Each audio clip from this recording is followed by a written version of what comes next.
Friends, welcome to this Eureka City Council meeting, Tuesday, April 15th. Sorry for the late start. We had a long closed session this evening. We're grateful you're all here, and we are going to start this meeting with the land acknowledgement. The land that Eureka rests on is known in the Wiyot language as Jirojiji. Past actions by local, state, and federal governments remove the Wiyot and other indigenous peoples from the land and threaten to destroy their cultural practices. The City of Eureka acknowledged the Wiyot community, their elders both past and present, as well as future generations. This acknowledgement demonstrates the city's commitment to dismantle ongoing legacies of settler colonialism. Could we get a roll call, please? Councilmember Castellano? Here. Councilmember Moulton? Here. Councilmember Bauer? Here. Councilmember Contreras-DeLoach? Here. Mayor Bergel? Here. And Councilmember Fernandez is absent. And would all who care to join me in the Pledge of Allegiance? I pledge allegiance to the flag of the United States of America and to the republic for which it stands, one nation, under God, indivisible, with liberty and justice.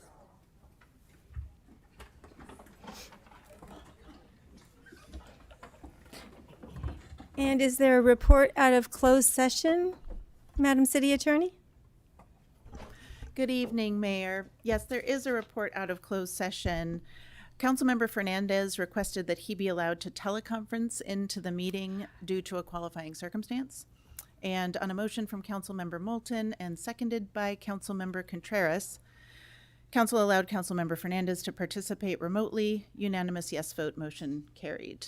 And I want to thank the city clerk for typing this out for me. That made it so much easier. Thank you. Okay, we will begin with the mayor's announcements. We have a proclamation for the National Safety Telecommunications Week, April 14th to 26th, with Communications Supervisor Wilson. Would you like to come forward with your team? And who did I give that to?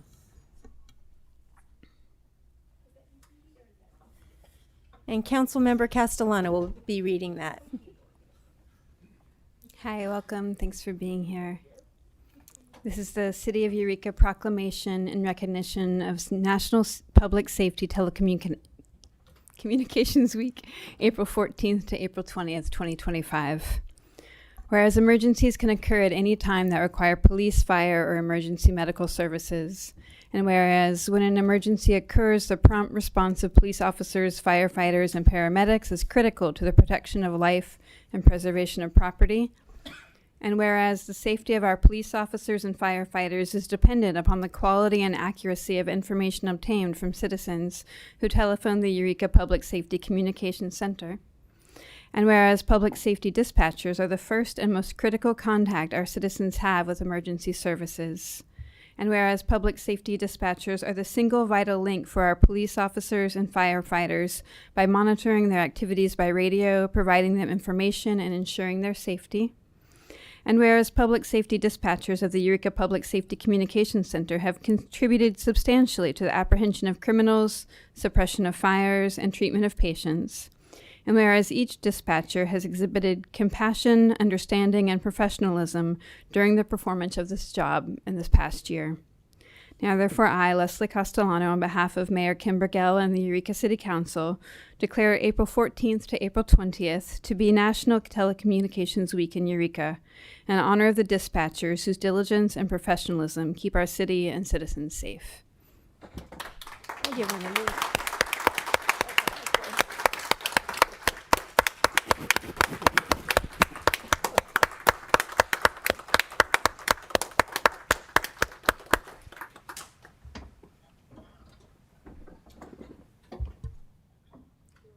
Thank you. Hi.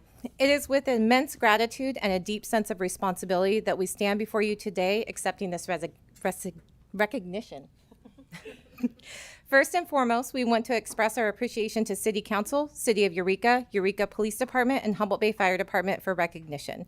This proclamation is not only an acknowledgement of the hard work and dedication of the Eureka Police and Humboldt Bay Fire Communications Center, but also a testament to the commitment to excellence and service that defines our center. In past years, in accepting this recognition, we have spoken to the number of police, fire, and medical calls that our center has processed over the year, the critical incidents that we have handled, and the day in, day out demands of our profession. However, this does not do justice to what our communication center represents and the dispatcher's collective determination to ensure that our community receives prompt, reliable, and efficient support during times of need. Whether it's an emergency, a routine request, or a critical incident, the center serves as the first line of help for our community and provides coordinated actions that help save lives, protect property, and maintains the safety and well-being of all those who rely on our services. Numbers do not speak to the compassion and the dedication that each of these dispatchers have for this profession, nor does it account for the sacrifices made by the dispatchers that serve our community. The missed holidays, family gatherings, dinners, school events, and numerous other life events are all sacrifices that each and every one of them willingly make to be part in protecting our community, citizens, and first responders. I could not be prouder of the dedication of all of the dispatchers and the support they have for each other and the center as a whole, and the way each and every one of them rise to any challenge. We also want to take a moment to acknowledge the families, friends, and supporters who stand behind our dedicated team. Your encouragement and belief in us provide the strength and motivation that we need to succeed. In closing, we are all incredibly honored to accept this proclamation on behalf of the entire team. Thank you all for your trust, your support, and your continued dedication to us. Here's to the future, where our communication center will continue to serve as a pillar of excellence and a model for other communities to follow. Thank you. Thank you for being here and all you do.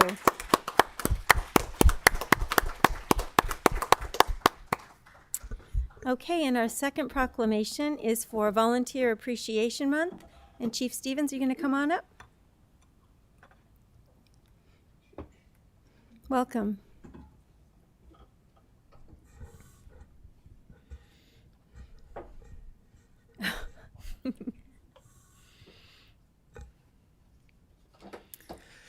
And that will be with Councilmember Moulton, I'm sorry. Thank you. Thank you, Mayor. City of Eureka Proclamation in recognition of Volunteer Appreciation Month, April 2025. Whereas volunteering of one's time and resources has traditionally been and continues to be an elemental part of the essence and tradition of our country and is essential to its spirit and vitality.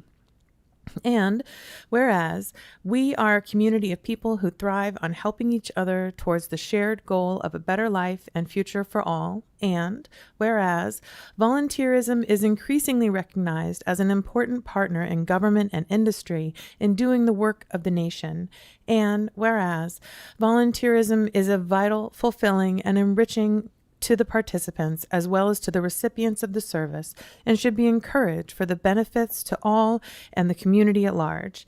And whereas the City Council recognizes the value of Eureka's volunteers, a dedicated group of individuals who are vital to the present and future of our community. Now, therefore, I, Katie Moulton, on behalf of Mayor Kim Bergel and the Eureka City Council, do hereby declare the month of April 2025 to be Volunteer Appreciation Month in Eureka, in honor of the volunteers' hard work and selfless dedication to the city of Eureka, making it a better place to live and work.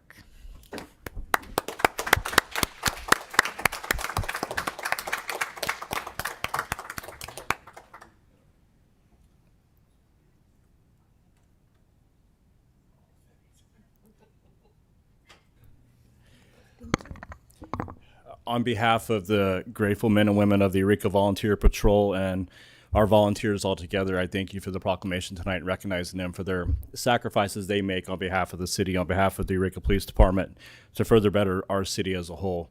We have volunteers that work from volunteer patrol, that actually go out and patrol, help out with different things in the community, respond to emergencies and assist us, to walking patrols that walk our neighborhoods, our downtown areas, just to be points of contact and a visible presence and eyes on the street, to all of them getting together when we have special events such as parades and other events that our community requires that additional little bit of safety, and they step forward and they take some of those traffic control positions to make sure we have the roadie parade, walk around on Friday night market, make sure there's some points of contact when we have cruise ships come in and people are in Old Town. So I really appreciate all the work they do, all the volunteering they do. We will celebrate them next week. We'll recognize one of them as our Volunteer of the Year, which is still a surprise. We're going to keep it that way. And but we appreciate all they do, and they're a great asset to this department and this city, and thank you for the recognition. Thank you.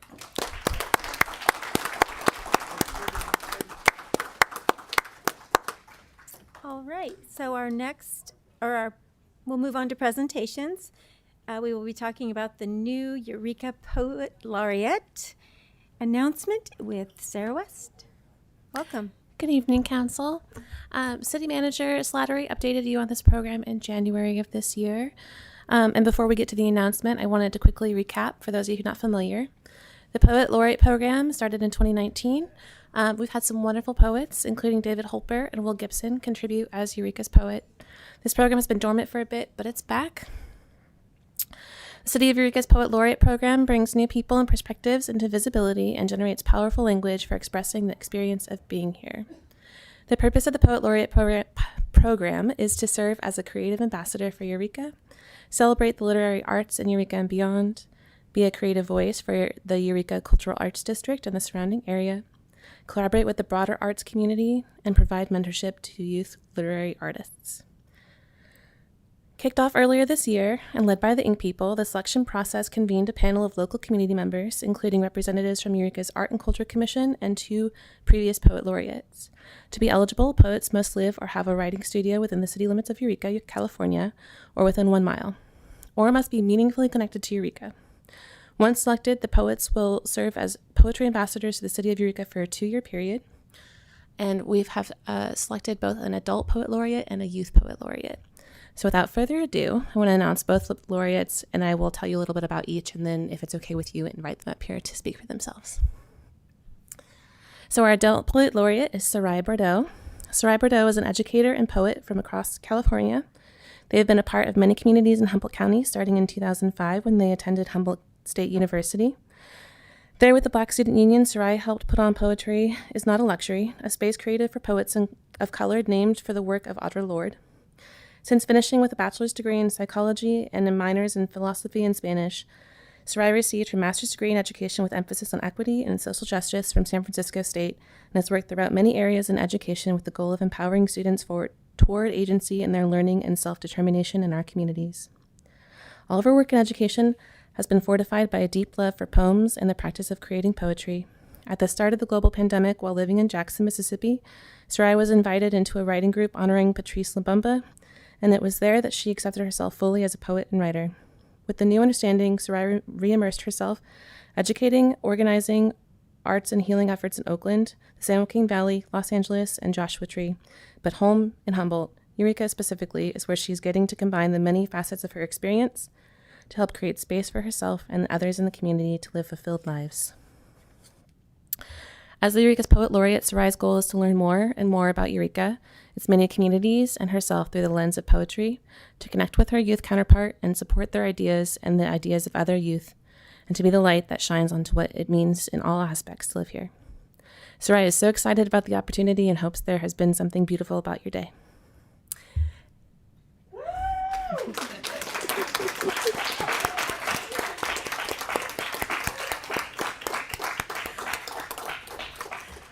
And our youth poet laureate is Olivia Jacqueline Gibson.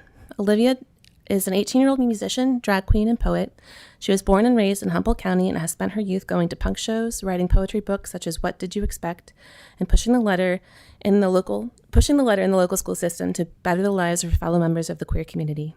She is a proud Two-Spirit member of the Tolowa tribe, and her work largely relates to her experiences as a queer, Native member of the counterculture movement who continually finds herself under fire from all angles.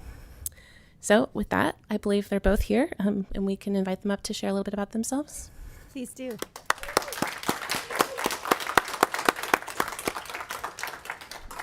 Come on up. Welcome. Hello. Hi. Say your name. My name is Sarai Bordeaux. Hi, friends. Okay, I've been here at City Hall in quite a few capacities, and I'm super, super, super excited to be here as the Poet Laureate. I wrote a poem, so I'm just share it. Usually I have something to pour libation. I'm just gonna... For Sylvia Winter, for Audre Lorde, for Big Mom and other difficult women in my family line, for Charmaine, who is celebrating the life of her son David Josiah Lawson, who was murdered on today in 2017. I'm leaving after this to go to his memorial. For a healed family line, for Alicia Henry and Maya Angelou, for Breonna Taylor and Nia Wilson and Sandra Bland. Over here, it's land back instead of land acknowledgements. It's free Sudan, it's free Palestine, it's hands off Congo, it's hands off Africa in general, it's hands off Black folks in general, it's stop cop cities, it's forget a flock camera, it's protect immigrants and other backbones in this country. It's protect workers and free our prisoners, one behind bars and woven into complexes we are now surprised by. It's all access to the houseless, all resources and all space. It's give kids the mile because the inch is what got us here. It's I've also been wrong. It's people I love wrapped up in systems I'm fighting against. It's me contributing sometimes to system I'm fighting against. It's being willing to fall short. It's complexity and constellation. It's the web, the dance. It's owning my position and defending it with integrity. It's drawing multiple lines and sitting uncomfortably at their intersections. It's coming off fences I've built myself. It's compassion over self-righteousness. It's pulling the threads and getting stuck at knotty conundrum and unraveling my very self to find my core, my unending worth. It's dissonance and acting anyway. It's being seen being wrong and learning from it out loud. It's making the mission statement true. It's living values. It's self-portrait as poem and poem as reflection. It's defensive when attacked and fragile like a lioness whose cubs have not eaten. Like folks who have not eaten. Right now, I'm casting a spell, performing my own manifestation, a prophecy. We have left nothing to lose but our chains. Some keys are to locks we put ourselves in and to those we say we love. This work is art. This art is what Eureka wants to be, what it needs to see. Y'all did absolutely the right thing choosing me.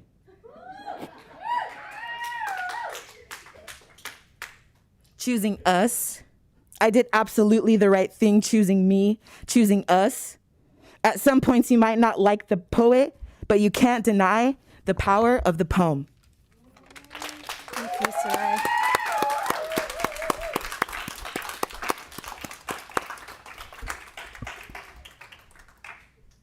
Thank you.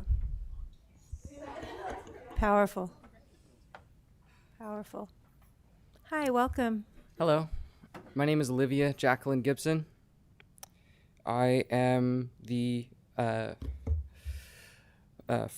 freshly chosen Eureka Youth Poet Laureate. I would like to start by thanking some people who are very important to me. My mother and my grandmother, who are both here, as well as my father, former Poet Laureate Will Gibson. I would like to thank my brother, who could not attend, who is the former Youth Poet Laureate, Harvey Mitchell. I'd like to thank my publisher, Swimming with Elephants. And I would like to thank you for choosing me. The title of this poem is Res. For your consideration, this poem has been translated from its original Yurok. All words that have been altered can be read or will be read by myself.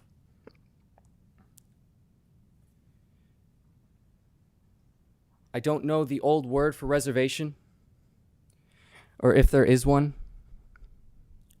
I don't know if the scars that run like rivulets across my back slide into a history I will forget tomorrow. I do not know my name. Even now, I speak a language that is not my own, a dialect of an approximation, stepping further down a staircase to decolonize my tongue, to free my mouth, to open my eyes and wake up Chelel. I don't know when I began holding tradition of trading abalone shells to a white devil, of forgetting how to jump dance, of giving up. I listen to 400 round pebbles skipping across the river. There was a gunfire to it that I cannot tell you more about. I watch the falling rain. I think of my brother. I remember my uncle. I remember the dead, gone, and still living like a weaving basket, metaphor for home, metaphor for health, metaphor for holding softly. I sing.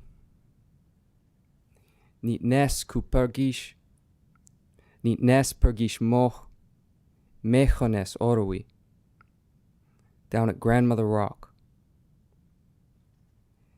Niet nes ku pergish, niet nes pergish moch, niet nes orui, cholau ku chaas hak. To my ancestors, I don't know if they hear me, or if it changes their minds. I sing louder.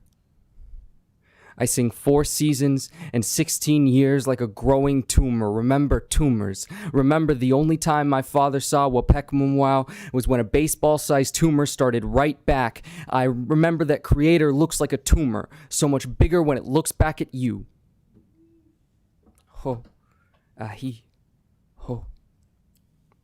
I ask, what do you want from me? What is this game we play? Why must we gamble on houses and white money? Why was I born where you died, grandfather? Where are you taking me? Where are you taking me? Where are you taking me?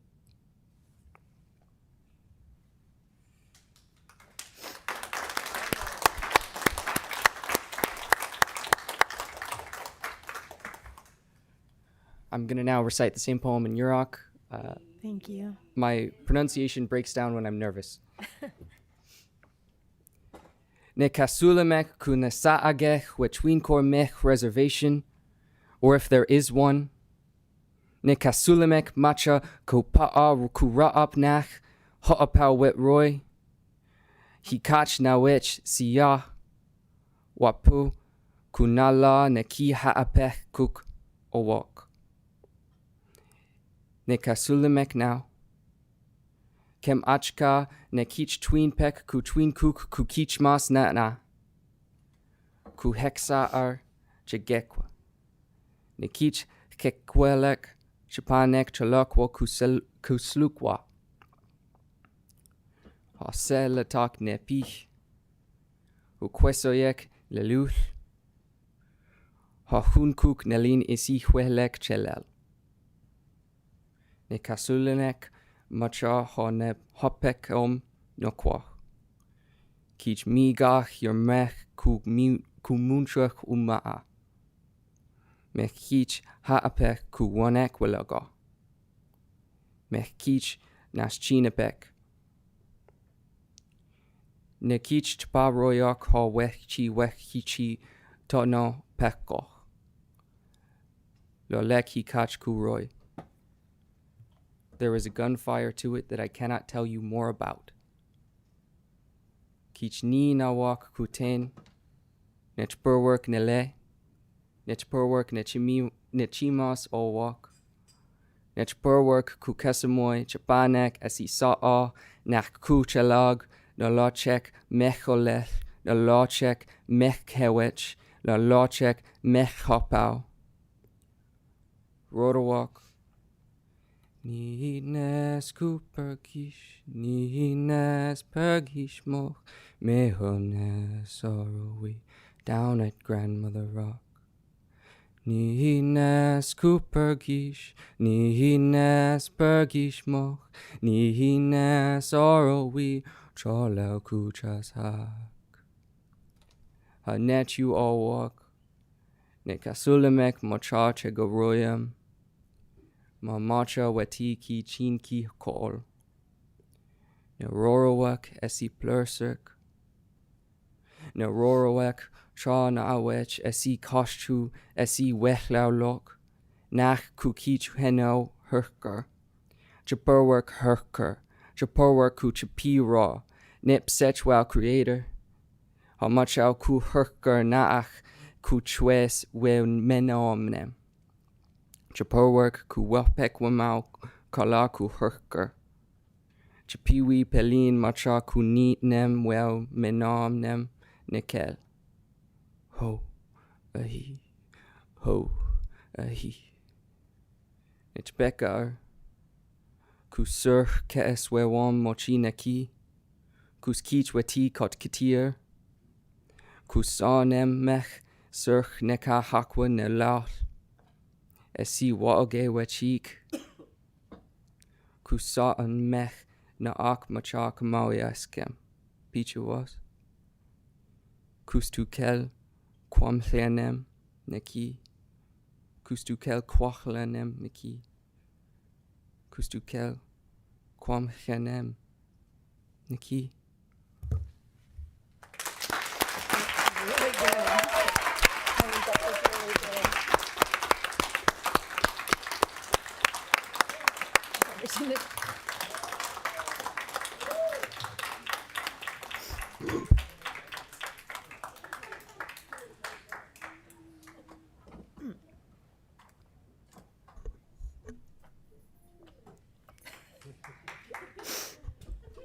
I think you broke the mayor. Thank you both. Powerful, powerful. I'm really grateful that you are going to be our new 2-year Poet Laureates. Amazing. Does anybody else have any comments they'd like to share? Okay. Councilmember Castellano? Sure. Thank you both. Thank you both for being here and sharing your poetry and just appreciating your voices in the city of Eureka. And, I think I was thinking about the Poet Laureate program and about how, we're a city where different people have different voices and different positions and power in different spaces, and how, I think it's really critical that we have the voice of poets as part of who we are as a city, and that we, I appreciate that, both of you have questions and have critiques about what it means to be a city. And I think that that's an important part of our discourse and what we wrestle with, for sure in different language, in different ways sometimes. And so, I appreciate you bringing the voice of poetry to those questions and to those critiques, and thank you. Okay. Again, thank you. And we will move on to, I can't see, our Humboldt Economic Survey with Development Manager Asbury. And before you begin, I just want to say one thing. I hope that you poets come back and share more with us. Maybe quarterly. That would be great. Just saying. Okay. Good evening, Mayor and Council. I'm here tonight with Nancy Olson, CEO of the Greater Eureka Chamber of Commerce, and Amanda Kruschke, Economic Development Coordinator for the City of Eureka and Executive Director of Eureka Main Street. We're here to provide an update on the Humboldt Economic Survey. As you know, many of our local businesses are facing serious challenges right now. Some are on the verge of closing, and many are feeling uncertain about the future. That's why it's more important than ever that our support is both timely and informed by their actual needs. To that end, the Chamber, Eureka Main Street, and the city have partnered to create a business survey. It's designed to give us a better understanding of what our local businesses are experiencing and what resources or changes could make a meaningful difference. Although this effort started with our 3 organizations, we quickly recognized that these challenges are shared across our region. So we've expanded the reach of the survey countywide and are coordinating with neighboring jurisdictions and chambers to both collect data from across the county as well as share what we learn. We're asking businesses, nonprofits, and government entities to complete the survey online. It's available on all of our websites and has been widely promoted through social media. The survey will remain open through April 23rd, and to encourage participation, we're offering gift basket giveaways as a thank you for taking part. And so I'm going to turn it over to Nancy. She's going to share a little bit about the responses we've received so far. Thanks, Swan. And I want to recognize the poets who just shared. I know one of them, it looks like she's left, but thank you. I'm there with you, Mayor. Very powerful. So how to follow that with economic data. Really, it's a privilege to be part of the Economic Vitality Committee as part of Main Street and to partner with Swan and others at the city. We count our partnership and with all of you very important at our chamber, and I feel like it's productive and hopefully helpful, and we don't always see it eye to eye, but there's goodwill, I think, on all fronts, so we appreciate that. We are in the midst of getting the data. I pulled some quick data, some interim, so please don't hold these as final data, but thought it would be enlightening for you to hear what we've got so far. We are hopeful to have the full report by the time you have your visioning retreat, so hopefully it'll help inform your work there. And so far we've had 157 responses from across the county. The vast majority are from Eureka and Main Street area. Over 100 of those are from our area. The survey, I need to say, the survey is available both in English and in Spanish, thanks to the translation efforts of a member of our advisory board for the Cámara de Comercio Humboldt, the Latino Chamber of Commerce that's being born as we speak. The types of businesses are varied. Most of them are brick and mortar, about 70%. Nearly 50% have been open for 16 or more years. 10% of those responding have been open for less than a year. So we'll be looking for correlating data between the age of the business and some of the other data that we will have, such as how they're feeling about things and what they're experiencing right now. 90% of the businesses have 20 or fewer employees. So this is, we all know the backbone of our economy is our small businesses, and that's really reflected in this survey. 60% have an annual income of less than $500,000. So again, smaller businesses. This, I think Amanda will like. She likes this statistic because I told her already. 32 of our respondents have said that they're active in Eureka Main Street. So that's, good work, Amanda. She's doing, and the team are doing some really good work there. 52% said that they are members of the Chamber of Commerce, and about another 10% said that they're not, but they want to become members of Chambers of Commerce. So we're collecting names and such of those businesses so we can get them involved. 79%, not surprisingly, say that their primary customers are local residents. There are some efforts being made to expand the Shop Local campaigns with Humboldt Made and some other folks. And one of the things that we are hoping for is that there will be a Shop Local on a budget campaign, because shopping local often implies economic privilege, and it can be really expensive to shop local, especially in our community, the rural, remote, high-cost kind of area. So how can we shop local on a budget is going to be something that I'm going to really push for. We asked folks how they're doing in general. 11% said that they're thriving. 46% that said that they are stable. 36% said that they are struggling but managing. And 7% of our businesses said that they are at risk of closing. 39% expect to grow in the next year, 33% remain the same, and 26% expect a decline in the coming year. Some of their top challenges right now are cost of goods and services, decreased sale, high rent, operational costs, attracting and retaining staff, seasonal fluctuation of customers. So those are some of the top concerns that they've cited so far. We did, in light of the significant changes at the federal level, we'll say with our best diplomacy, the expected impacts of federal changes on our local businesses and nonprofits who are included. 59% that said that they expect an increase in the cost of doing business as a result of these changes. 43% said that they expect fewer customers. 28% said that they expect a loss of income, and 23% said that they are expecting difficulty in getting products. There were other impacts as well, but those are the highest ones. So pretty stark as we're looking at the impact of our local businesses.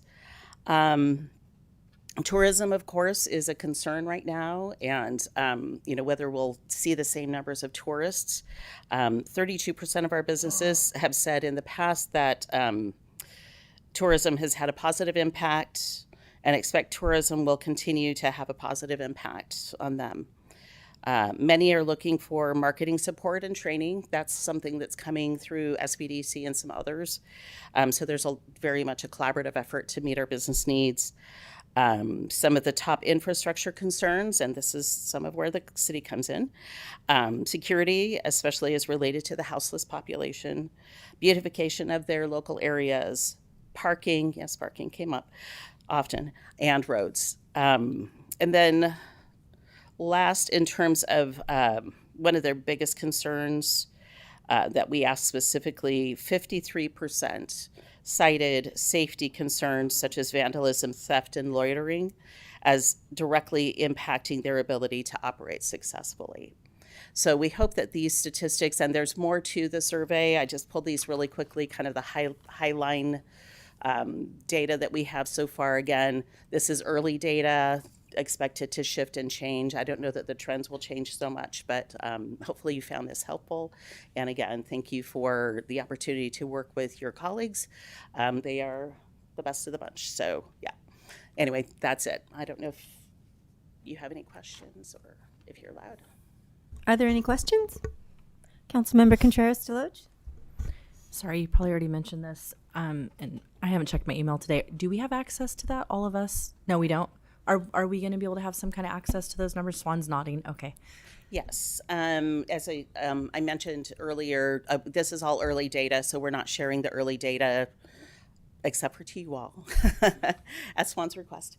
But we will have full reports about 2 weeks after the survey closes, so hopefully in time for your visioning retreat. Thank you. That's what I was. So, and we will be sharing this data far and wide, so it'll be available. We'll also report it to state and national electeds and such, as well as other business communities and whatnot. So, yeah. Well, I look forward to hearing more about kind of thoughts and plans around how to address some of the issues. So thank you so much. Okay, anything further? Thank you so much for being here. Okay. At this time, this is our public comment period. At this time, for members of the public who wish to be heard on matters that do not appear on the agenda, City Council policy is to limit each speaker to 3 minutes. Such time allotment or portion thereof shall not be transferred to other speakers. The public will be allowed to speak concurrently with the calling of the agenda item following the staff presentation of that item. Pursuant to the Brown Act, as the City Council may not take action on an item that does not appear on the agenda. And I just want to remind folks that we do not have a back and forth during this time. If you have questions, we would love to answer them with you. So please give us a call or send us an email. Reach out to us. Time allotment for public comment on non-agenda items is a maximum of 30 minutes. Shall be allotted to receiving public comments at the initial public comment period. If necessary, an additional period shall be allotted to public comments after city manager reports, but only if the first 30 minutes of public comment period was not sufficient to allow all those who wish to speak to do so. So, Mr. Parr, looks like you're on your feet.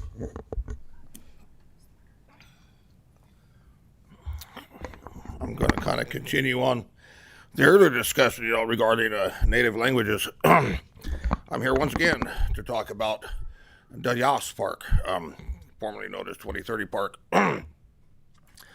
The park that you guys got the money for in 2019 promised that it would start in 2020, 2021, 2022, 2023. Finally started in 2024. We were promised a completed park by November of last year, and then you said February, and here we are, mid-April, and I look out my kitchen window and I see a pile of dirt that is months and months away from completion. 20 years ago, I was a foreman on a hospital expansion project that involved building a 2-story building to hospital standards that had an elevator and a hyperbaric oxygen chamber and all kinds of high-tech hospital stuff in it. The cost of that project was around $6 million. I understand that inflation is a reality, but I cannot imagine if we could build that building 20 years ago for $6 million, why can't you provide us with a couple of slides and some swings and some bleachers for $6.4 million? Where's our money? Where's our park? The scuttlebutt on the ground is that the money has been spent on consulting and engineering, which you guys are wont to do to a great excess. How much consulting and engineering does it need to build a park, to put in a couple swings and slides and some bleachers? How much can you possibly grift away in that endeavor? Where is our money? Where is our park? I mean, you guys spent 20 minutes a couple months ago singing the praises of the man that's below this guy and responsible for that, and making it sound like he was some kind of a genius, and he's the one that's basically behind this fiasco. What the hell is going on? $6.4 million to put in a couple of slides, a couple of swings, some monkey bars, and some bleachers, and I'm looking out my porch 5 years later, out my kitchen window 5 years later, and I'm seeing a pile of dirt that's months away from completion.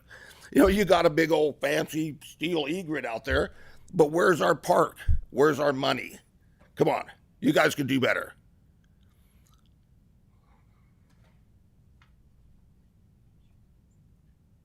Come on up. Welcome. Hello, my name is Willow Sveen, and I'm an occupational therapist at Providence St. Joseph Hospital. I'm on the bargaining committee for the National Union of Healthcare Workers, or NUHW. For 10 years, I worked at the acute rehab unit at General Hospital. There I worked with patients recovering from a variety of conditions, including hip fractures, strokes, motor vehicle accidents, open heart surgery, and debility following prolonged hospital stays. My role was to teach patients how to regain independence with basic self-care tasks, and this was an incredible job seeing people recover their lives. For about 5 years, we were told that a new rehab facility at Redwood Memorial Hospital was just around the corner. Tragically, this was not to be, as Providence closed the current rehab facility and stopped construction on the new facility in Fortuna. Now patients are forced to either go to a rehab unit at a local SNF or to travel to an ARU out of the area. I bring this up as an example of how Providence is closing down services here in Humboldt County. We have seen the closure of outpatient lab services, the Redwood Memorial Birthing Center, and a reduction in access to open heart surgery. These cuts are devastating for employees, patients, and our entire community. One wonders if any part of the hospital is secure from future cuts. We in NUHW are asking this council to join with us to ask Providence to support employees and the community by reinvesting in Humboldt County. We want Providence to stop service cuts, to prioritize supporting and retaining their employees, and to give us a contract that protects care and caregivers. Thank you for your time. Thank you. Good evening. My name is Eureka Goldsmith, Doctor of Physical Therapy. I'm a member of the National Union of Healthcare Workers and the newly formed Professional Bargaining Unit at St. Joseph Hospital. I'm part of the coordinating bargaining committee representing several thousand tech and professionals currently negotiating contracts with Providence in Northern California. I'm appearing before the Eureka City Council today to seek support from the City Council for our efforts at NUHW to secure a fair contract that protects local jobs and maintains vital healthcare services for our community. I like Eureka. I come here almost every day to work, shop, and play. When I started at St. Joe's 5 years ago, at the beginning of COVID, we were healthcare heroes at Providence. Back then, St. Joseph had the inpatient rehab facility and was building a new one in Fortuna at Redwood Memorial. We had the OB unit down at Redwood. Labs were run in-house. We had a cardiac surgeon that could perform life-saving operations here in Eureka. Things have changed a lot. All of these critical services are gone, and now our community suffers. While the former CEO of Providence, Rod Hochman, made $14.8 million in 2023. That's almost exactly the amount it would have taken to finish the rehab unit down in acute rehab in Fortuna. So, that's a great example of how Providence is failing to invest in our community. NUHW has sat at the bargaining committee for almost a year, only for Providence to offer us wage increases that don't keep up with inflation.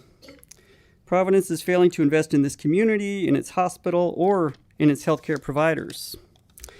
The effects are real. The closure of the ARU. We have longer patient stays. Without a local facility, patients wait longer to get placed. We have readmissions because patients leave the hospital, they're not ready to go home, and they get sick or injured and end up back in the hospital. We have poor outcomes because patients are willing to accept a lower level of service in order to stay closer to home. Our patients, our community, they're not getting what they deserve. So, a couple of days ago, I received my 5-year service pin from Providence by FedEx. And that's exactly what we're getting from Providence. It's kind of symbolic of the empty gestures and lip service this community is getting from our most important healthcare provider. Providence can do better, and Eureka deserves better. Thank you. Thank you. Thank you, Erica. Welcome. My name's Jennifer Masana Eaton. I'm a registered dietitian at Providence St. Joe's in Eureka. And I'm here also to represent NUHW and the members of. I've been working at Providence St. Joe's for 10 years this August. I actually moved to Humboldt from North Carolina in 2000 to attend HSU. Loved the area, decided to stay. I worked many, many jobs around the county with a liberal arts degree before I decided to go back to school, left the area for a little while and came back to start my career here because I love the area so much. I met my husband here and we run Stars Hamburgers in Arcata. So I'm also a local business owner. I love my job, my coworkers, and my patients. My work is challenging and rewarding. I can't imagine doing anything else. I was lucky to work at rehab. As you've been hearing, it was such a fantastic facility during my 10 years at St. Joe's. As dietitians, we cover pretty much all the units in the hospital. Rehab was one of my favorite. Really got to see such improvement and such turnaround and such love of the facility and how much people appreciated the care that they got there. The benefits that rehab brought to this community were immeasurable. And it's just unthinkable that it's no longer here. Since ARU's forced closure, I have watched more and more of my patients being readmitted from Granada, the step-down unit that Providence attempted to place as a replacement for a top-rated acute rehab facility. This is just a step-down unit that is with one of our skilled nursing facilities that unfortunately are not rated great in this area. With multiple readmits, my patients' conditions continued to worsen. Patients who were not malnourished when they were admitted became malnourished after several readmissions and not doing well at the facility in this area, or being shipped out of the area and come back because they couldn't see their families while they were down there. Most of our patients can't afford to go out of the area, or their loved ones can't afford to visit them out of the area. And it makes it a very tough decision for them to get that care that they need. It's a large burden on the people of our community. I am speaking here today because we are fighting to save services in this community. Providence is cutting the few local services we have. Cuts not only take away medical care from our community, but jobs and resources. Providence is profiting off of these closures and not giving back to the community, although they are a not-for-profit hospital, which made $118 million last year. Thank you for being here. Thank you. Hello and welcome. Hello, Mayor and Council members. Thank you for being here, and thank you to our community members that have been here and our community members that are here online or watching the stream. My name is Whitney Roon, and I am a social worker, and I work at Providence alongside my colleagues here. I've been a social worker for over 10 years in different capacities through different parts of rural California. I earned my master's degree in rural and indigenous social work from HSU, now Cal Poly Humboldt, and I moved here specifically to give back to the community that gave me so much in my educational community. I've been a social worker at Providence St. Joe's for just over 7 months, and I'm the most senior member of my department in my role. I'm one of 2 social workers that is in charge of providing for the most unmet needs and most vulnerable people in our community. And these aren't people who are just here in Eureka or Arcata or McKinleyville. These are people that get life-flighted here from Weaverville or sent here from Crescent City or from down in southern Humboldt. Those of us that choose to live and work here know how important it is that villages help support each other. Rural communities have a strength that is so important. And that's something that a lot of people loved so much about St. Joe's before Providence became a part of this system.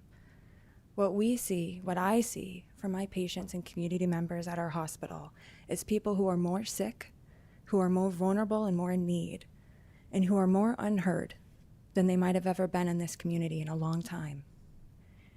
One of my colleagues have mentioned about people getting readmitted. We mean those are people that were sent home and came back within 30 days, often more sick, more at risk, and needing more intensive surgeries and procedures than they could possibly afford or be available to have. When we have a system like Providence that doesn't invest in adequate caregiving, does not invest in its staff, in the team, the village that is needed for its community, we have people that are more and more at risk. People who are more likely to die at our hospital, people who are more likely to be alone, away from the people they love and who care for them, and caregivers that are more inclined and sometimes forced to leave due to their own concerns about patient safety or workplace safety. I'm going to please ask you to consider that if our union, the National Union of Healthcare Workers represented at Providence St. Joe's here in Eureka, has any community action or community letters to please add your support. I hope that any of you that need care at our hospital receive excellent care. That's all that we all try to give. Everyone from the people that keep our hospital clean, to the people that bring you your food, to our providers and our therapists, and to me. And I also hope that you can use your voice and your power to advocate for the care that you deserve, that we all deserve, and what our community deserves. Thank you. Thank you.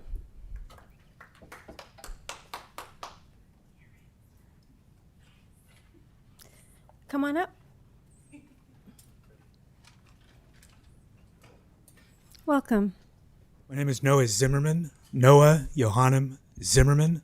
I live at 12357 7th Street, apartment C, and I don't need the government to tell me what time it is because I got my own watch.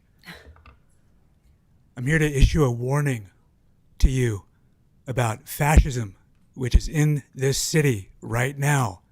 For a long time, I've lived in 2 different worlds.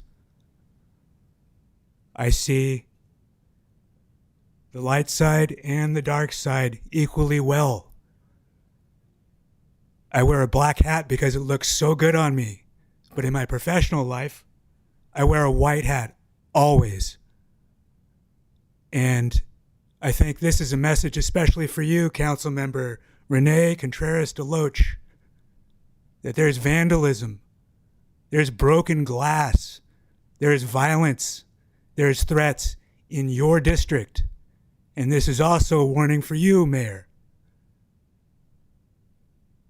This is a warning that this is here I was standing out in front of the American flag and the Californian flag, holding up a sign saying that the Proud Boys are here. This is a fascist street gang. This is brown shirts. Doge is the SS. I'm a student of history. This is extremely important.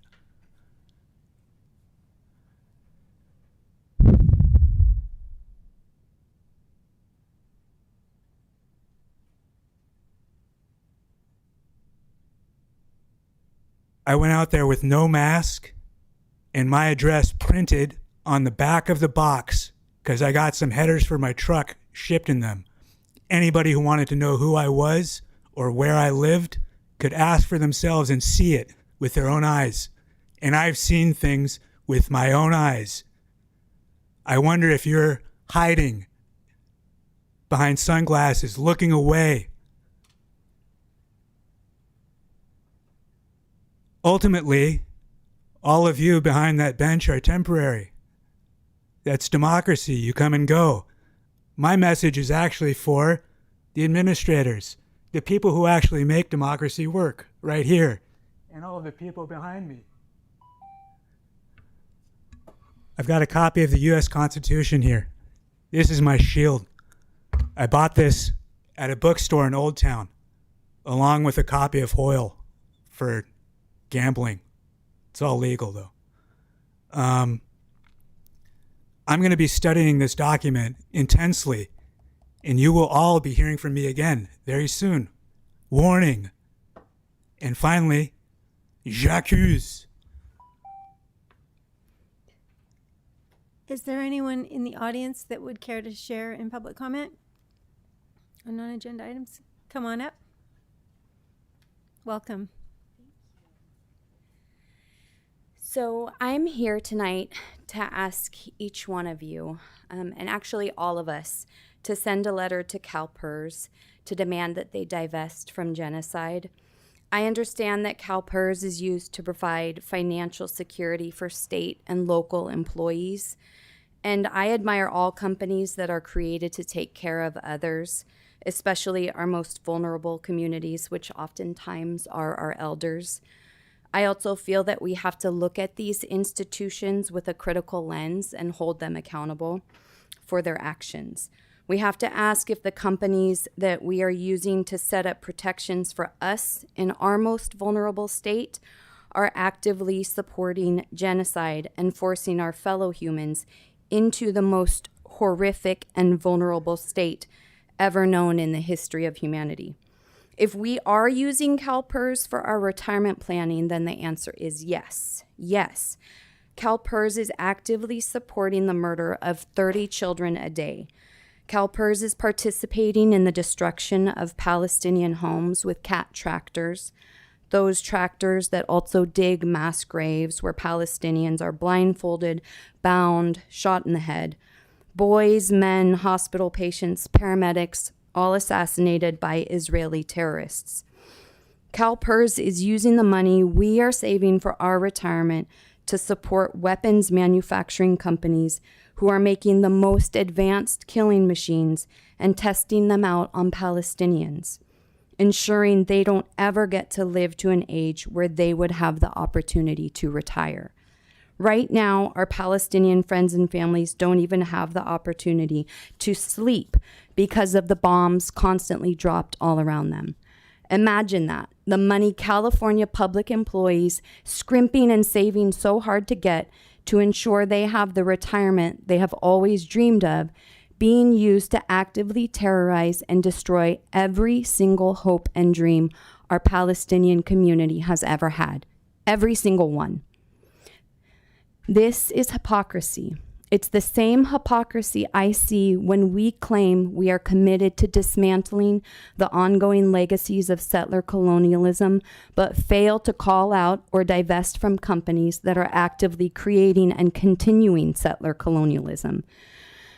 Israel is a settler colonial project, the Zionist dream to displace the Arab population that has been the majority for over 1,000 years and replace them with a majority Jewish population, control them, the land, is the definition of settler colonialism. How can we say we are undoing the harm caused when we are actively complicit in the irreparable harm caused to the citizens of Palestine? We have to actively dismantle Thank you. settler colonialism Thanks now. for being here.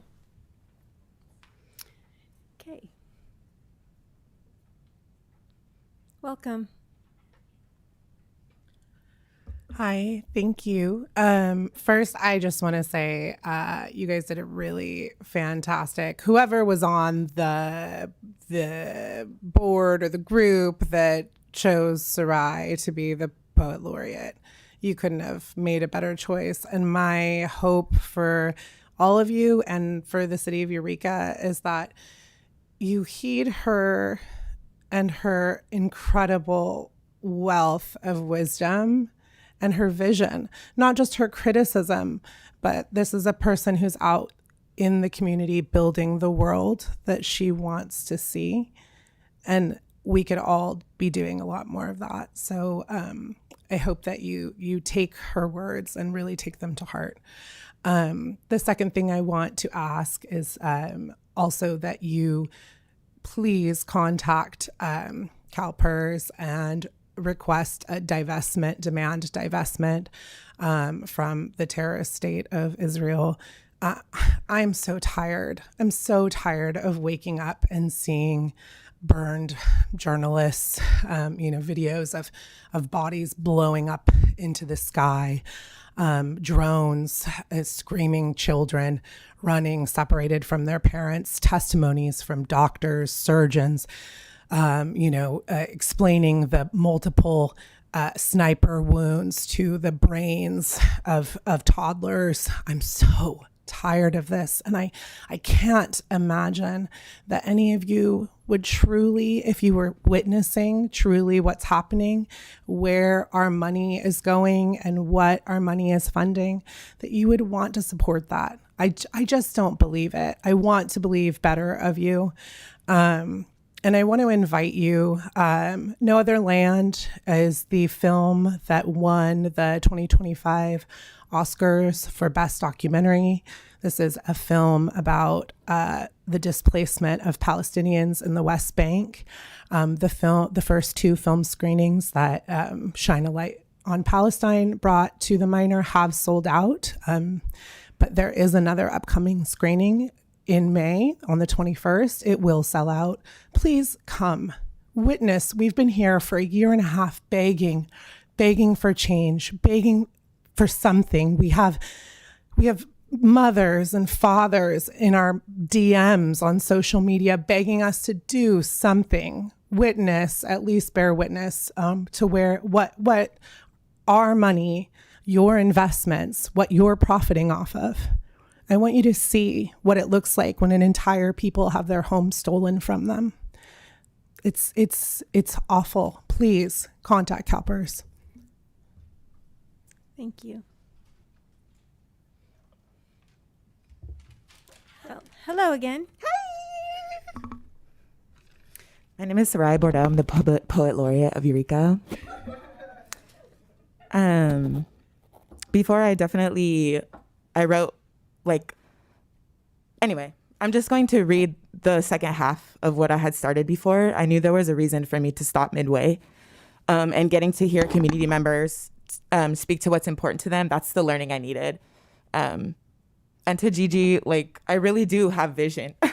I really do love it here.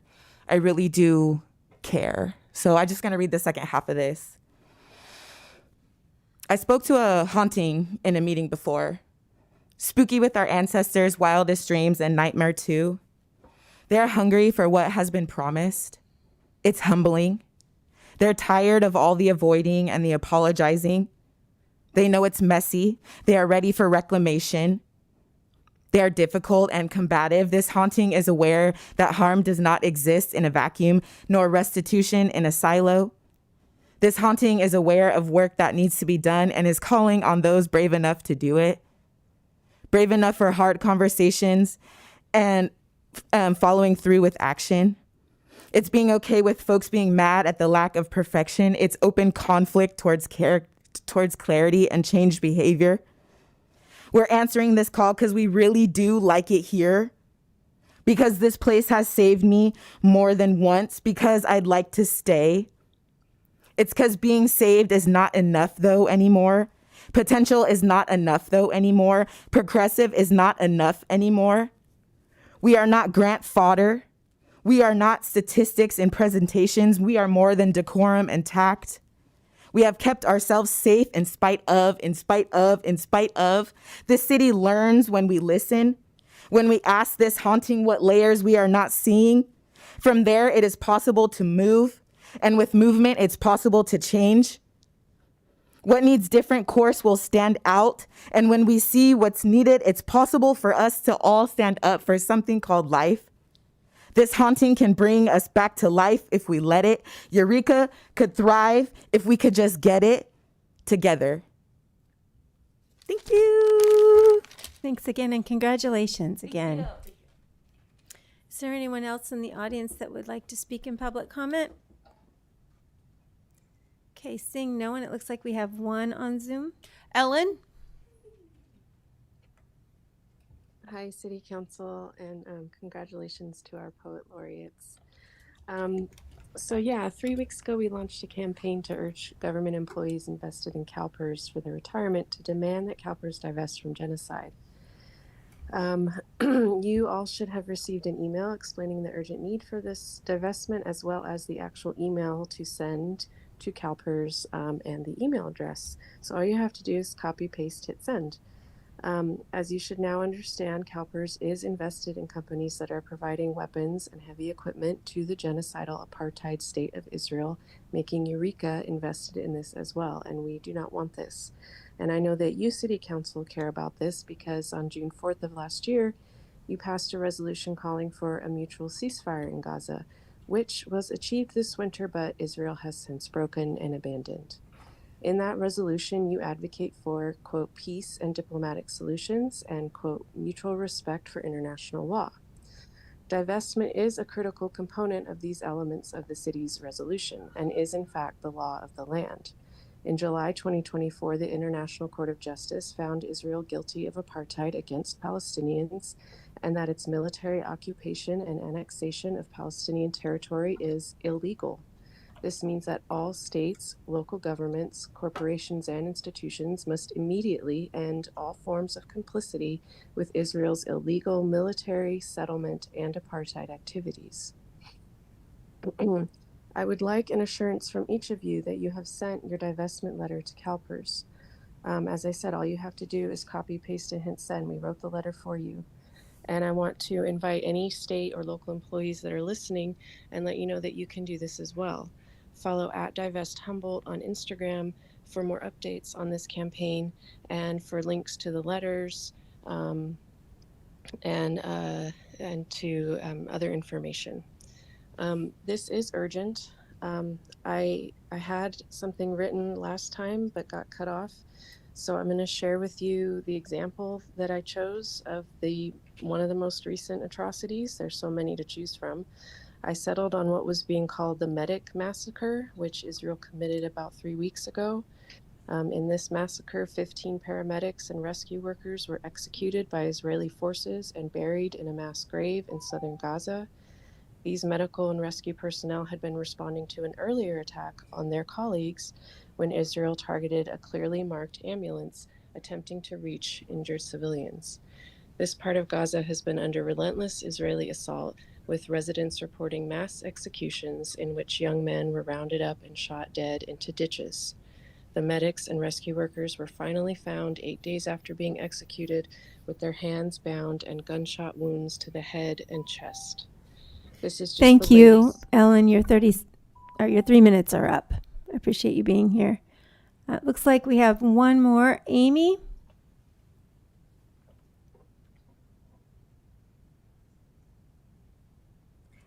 Hi, yes, thank you. Welcome. I came to speak on something else, but I just want to start by adding my support to the concern about CalPERS that Humboldt for Palestine has brought in. And I also just want to thank the council for providing this space for citizens to state their platforms and the things that they care about. it's like hard to feel that our voice is heard at this time. And so giving a space for these concerns that really goes a long way. The thing I came to speak about was that yesterday, the Humboldt County Transition Age Youth Coalition had a foster youth museum that was graciously hosted at the Schluter Gallery.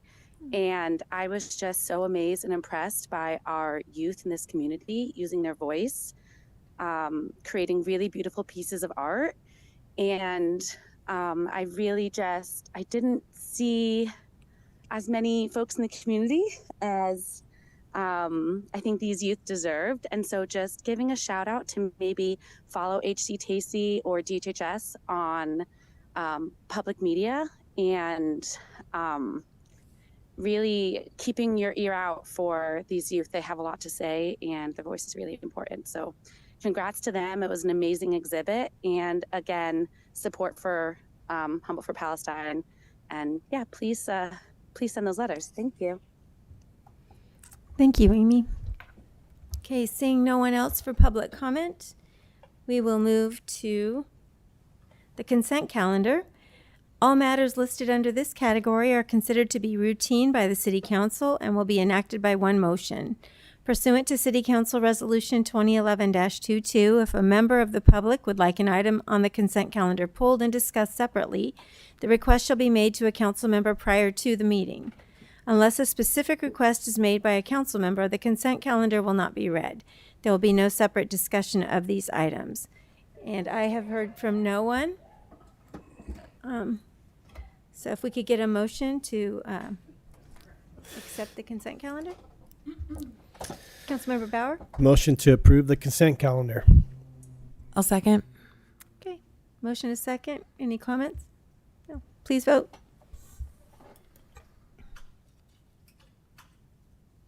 Four yes votes. Councilmember Fernandez absent. Motion carries.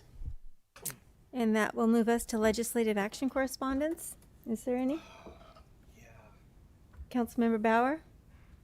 Yeah, I was recently brought to my attention that, excuse me, AB 770, recently, I think it's gone through at least one committee.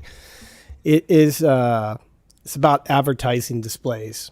And one of the things that it mentions, it would prohibit limitations on the customary maintenance of a lawfully erected advertising display within the state by any government entity without payment or compensation.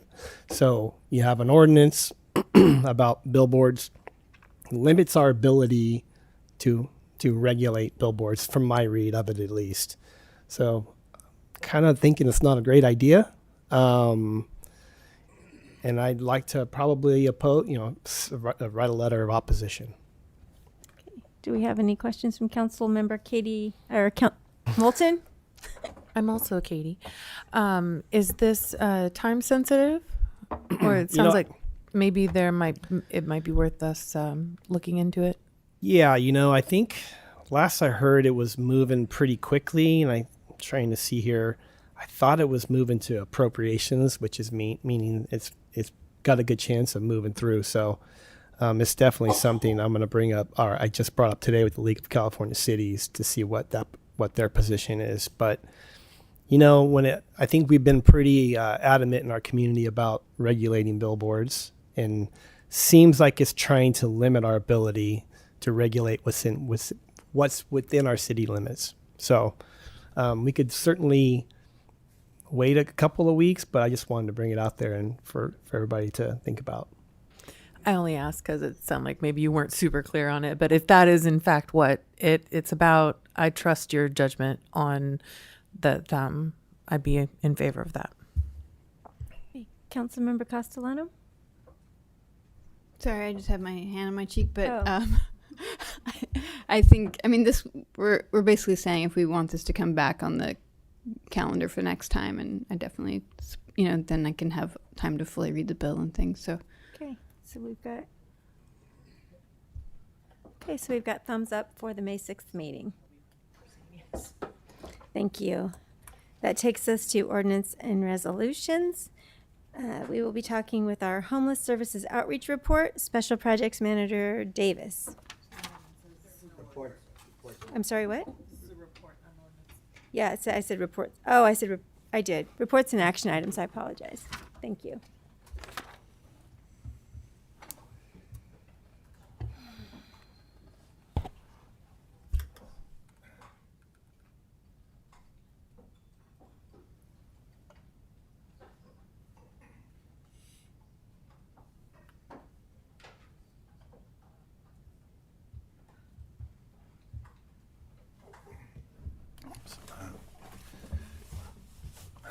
Good evening, Mayor and Council. Welcome. So tonight I will be providing, I guess, a brief overview of some of the services that we've been providing, resources that are available, and I guess an update on our communication and outreach efforts. So I believe each one of you should have a copy of our newest brochure or marketing material for the programs and services that are currently being offered and provided by the CAPE and the Uplift programs. So we are, definitely taking a bigger, stronger approach on the marketing aspect of what we're doing and letting folks know that we're out in the community and what we're doing in the community. In addition to these brochures, which will be soon available at all of our several city facilities, we're going to be tabling at more events, and we're working with our City of Eureka's communication division to be more active in social media and getting the words out about our programs, just not marketing our programs for potential participants, but also informing community members of what we're doing. In addition to that, we are working with the communications division to start a Talk Eureka page on the city's website. So currently on the city's website, there is a link to our Uplift Eureka webpage, or you can go directly to uplifteureka.com, and it has a pretty detailed breakdown of all our different programs and services. And there's also the CAPE website that kind of shows some of our previous and current youth programs. So I created a brief presentation just to kind of share kind of what we're doing, and part of our outreach is providing council with more periodic updates on what we're doing, in addition to providing these presentations for other community organizations. And so I guess the first thing I'd like to mention is the Uplift Eureka Community Resource Center has extended hours. We're now open from 10 to 4, located at 1111 E Street. And there's just a brief kind of breakdown of some of the services that are offered. Really, they could do a whole presentation just on this resource center and what we're able to do over there. We finally have a place for that we can host events, we can host meetings, and we have a place that is open to the public to come and utilize services and resources. We have a conference room that anyone is welcome to come and utilize. We have community organizations that can sign up and use this space to provide services, host meetings, and then we also have a great start to this resource center that started back in January. Here's a quick breakdown of what we've been able to do since opening in January, and when we first launched this, we really didn't know who we were going to serve, or what was going to be in the highest demand. And it's really the entire community has come by, folks just to check it out, and other folks to utilize services. We have everyone from students to seniors stop by to utilize services. We've had over, and this was from a few days ago, so we're getting close to hitting the 400 mark on visits to the resource center. And this is just a partial list of the services that are offered.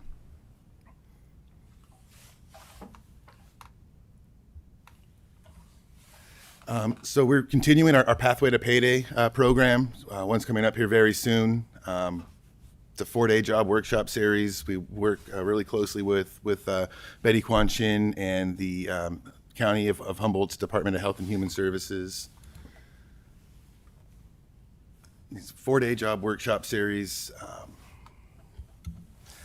and it's coming up soon. So it's the week of May 5th There's still availability, both as a participant and then also if you're a local business that is currently hiring or will be hiring during the week of May 5th. Please reach out and contact us, and we'd love to set you up and really give you an opportunity to interview some great candidates. Our co-pilot program is continuing and running strong. It's a volunteer program, and we really do appreciate the folks that we have some co-pilots that are still from our original cohort of co-pilots, and they're just volunteers that we recruit, train, and vet, and they are assigned one or connected with one community member and act as kind of a helping hand. And having this resource center is huge for this program. Our Old Town Stewards is up and running. We're up to 20 volunteer stewards right now. It's doing some amazing things throughout our downtown and Old Town areas. Historic walking tours, just being that presence. We will be down and present at the Eureka Summer Concerts, and then also the Friday Night Markets coming up here soon. And really, our outreach team, they do quite a bit. I could do another presentation just on these outreach workers. We've expanded our team. It's Larry and Robert. They're not the only ones out there doing that, but they really do everything and anything it takes. It takes a lot. It takes a lot, and these guys just go above and beyond. And really, they're providing services that really no other organization is providing right now or can provide right now. They're out. They know the folks that are out there, and so they're making and helping folks keep medical appointments. Robert alone has helped over 125 people get connected to permanent supportive housing through our community, and that's picking folks up, helping them fill out applications, providing transportation, gathering documents, being there, that support network, that support team. And that's in addition to the over 200 folks that we've housed through our rapid rehousing program at Uplift Eureka in the city of Eureka.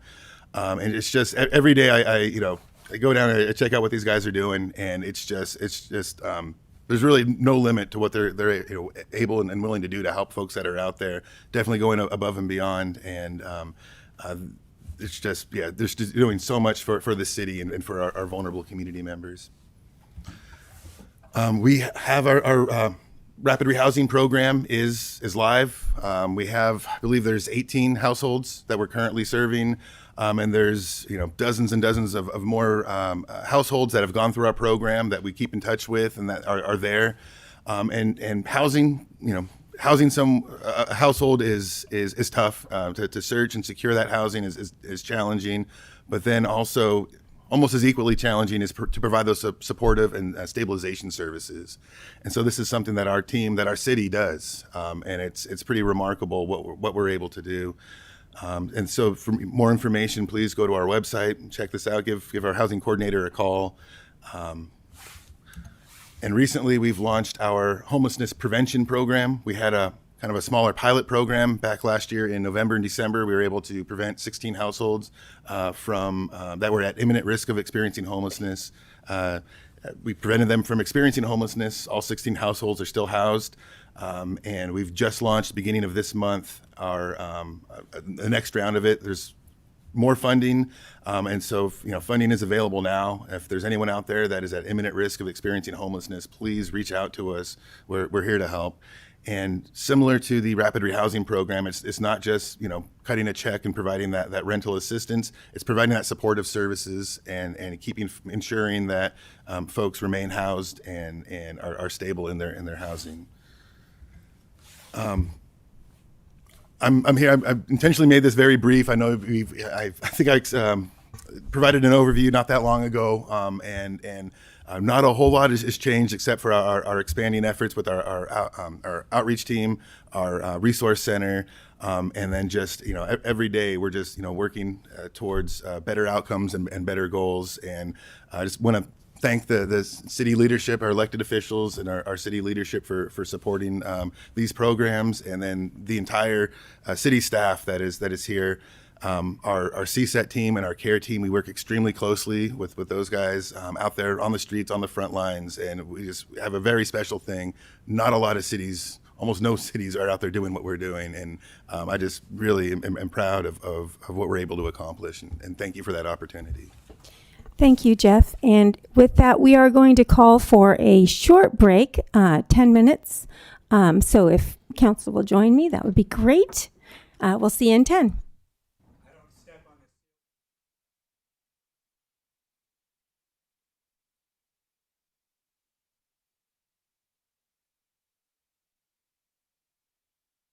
Everybody, we are going to now reopen this meeting of the Eureka City Council this day, April 15th. And we just had a wonderful presentation from Jeff. I was going to look for his title, but I don't have it in front of me in the moment. We love Jeff. Okay, so we are going to now, were there any questions? Councilmember Moulton. Support, so I can make comment, right? Thank you very much. And thank you for that presentation. I know we heard a lot recently, and here is yet more. I just wanted to thank you for all the work that you're doing. I mean, CAPE and CARE and CSET and Uplift and Pathway to Payday, and all these are parts of each other things and all the interdependencies. The challenge of folks not having the resources that they need, ending up living on the streets or ending up underhoused, is incredibly complex. And of course, our attempts at solutions are also going to be incredibly complex, which is all to say, I'm glad that you're putting some effort into communicating about that. Effective communication like this needs to be very concise and very targeted. And when we're talking about several very complex things, all interconnect, having one sort of directory for everything is valuable, but also these sort of separate legs, like who are you talking to and how are you going to reach them? And of course, the best way to reach people is with Larry, right? It's with the individuals out there, face to face, talking to people, really finding out what they need and helping them connect with the resources that are there for them. So I encourage folks to reach out. And I'm glad that you're working on that messaging work, because that's going to be really important to get people, because our outreach workers are only have so many feet and so many hours in the day. Thank you. And so, our outreach workers are down at St. Vincent de Paul Free Meal Monday through Friday they're down there from 9 a.m. until about 1 or 2. And then we also have a mobile outreach vehicle. So it's like a mobile office. It's a resource center on wheels. And so we're able to utilize that and go around the community and set up shop and provide those services where folks are. And then, like any service, business, anything like that, word of mouth is going to carry a long way. When one family gets help, they're going to tell other folks that need help. So. Thank you. Councilmember Bauer? Yeah, I just wanted to echo my colleague and say thank you. And thank you to Larry and Robert and everybody that works on these issues. They're complicated. And you guys really care. And I hope people that attended our camping ordinance meeting are listening, because this is what we do, right? And you guys do it from the heart. This is work that you love, and it's so meaningful. And I can't say enough that how much I appreciate you all. And I hope the community understands, that you're doing so much, and it's so valuable to all of us that they should really see you on the streets and give you a hug, say thank you. So thanks, man. Thank you. Anyone else? No. Councilmember Castellano? Sure. I'll just reiterate the thank you. I've referred a couple of youth just in the last few weeks to your programming, and so thank you. It really does provide a needed space and also place for connecting to other services, and I'm really proud of the work that the city's doing, but the people yourself and who are making sure that we are there for folks in Eureka, and I think that thank you for this brochure. I think it really will be a valuable tool to help just keep conveying those efforts, because it's hard if people don't, come to every city council meeting. They don't necessarily know all the things that are happening. So thank you for pulling this together too. Councilmember Contreras-DeLoach. I know you're getting lots of gratitude from all of us, but I want to reiterate that as well too. And just, there's somebody that just recently moved into my neighborhood that Uplift had helped. And I got to talk with them, and they're a significantly contributing member of the community, but they were just hanging on and not in a position where they could take care of some of the stuff themselves and just needed some help. And so I love the, Uplift, but I mean, it really is, it's a hand up, people, I've always kind of like bristled at the, hand out versus hand up thing. But I think there is something to be said for so much of what you guys are trying to do is really just help people improve their lives and help them. Things are very difficult right now, and when people are kind of on the edge of anything. And so I appreciate all that work, of everybody that's, involved in that, and all the different ways that everybody is, our pathway to pay good grief, which I usually get to participate in. And I just, it's really amazing. It's really impressive. I don't think I've lived anywhere where a city is doing so many different things to try to really meet the needs of their community members. And I just think it's really remarkable. And thank you and everybody else too that's involved in that. And I know you guys really are driven by a lot of compassion, because we know it isn't by massive paychecks. So thank you. And finally, I'd like to say, and huge gratitude, but I would like to share something. So this last weekend, Saturday, I went down to 2nd and A, and I was talking to folks down there, and I was so grateful to hear that there were 2 people that I have known for 10 years that lived in Devil's Playground, who at that time were absolutely unwilling to be supported or take any services or get any help at all, are now going to be moving in down at Hickshari, down at Betty's new place down there. And what a gift. And the reason that happened isn't because they just changed their mind and trusted people. The reason that happened is because of the vigilance of our staff and the people that go out there every day and make those connections and allow allow my friends to feel and to know that they have value and that they are important, and that regardless of the decisions that they're making at the time, we're available for them when they're willing. And it warms my heart to know that these 2, one of them, I used to call her the icon of Devil's Playground. Everybody looked up to her. She took care of all the women, just a really wonderful, wonderful woman. And I'm so grateful and thankful to see that we have these programs where people actually she's afraid, which I get that, but we're able to make a difference in people's lives, one person at a time, and I know sometimes the public gets all, upset because we don't help 30 people, today.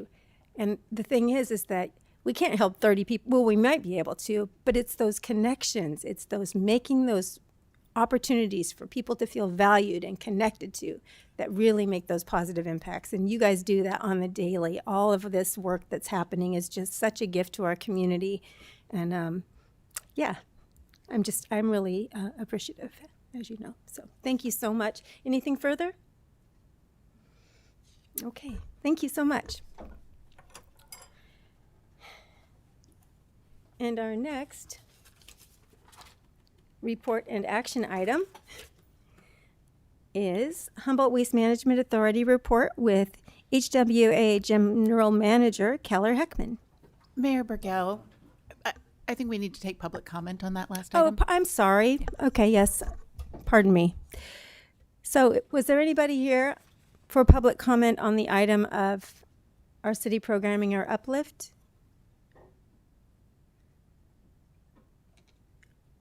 Okay, seeing no one, we'll bring it back to report and action items with Humboldt Waste Management Authority report, HWA General Manager Keller Heckman. Thank you, Council. So as you mentioned, my name is Eric Keller Heckman. I'm the Executive Director for Humboldt Waste Management Authority, and I'm here tonight before you at the request of your staff and Councilmember Castellano to give you a little bit of an overview of the authority and a little bit of update on what we've been up to for the last year.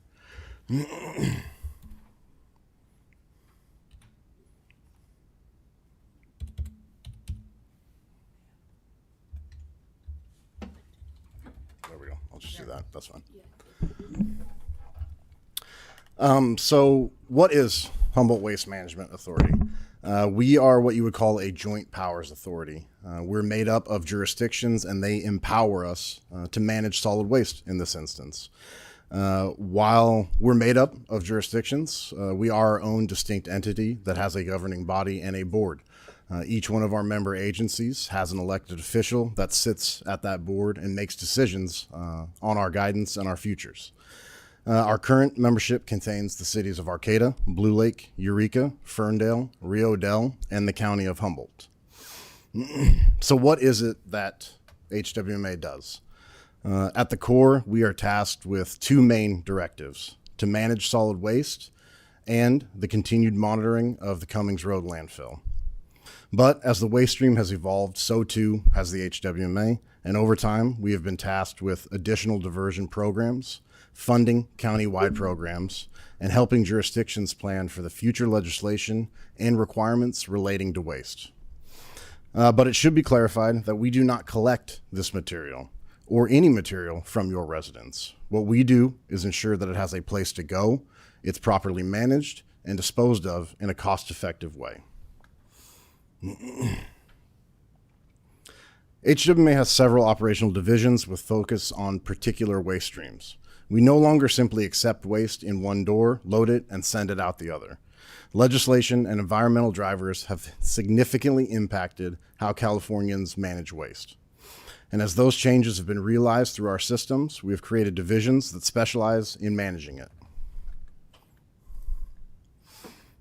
Our solid waste division is our largest operational division and handles the lion's share of solid waste tonnage generated within the county.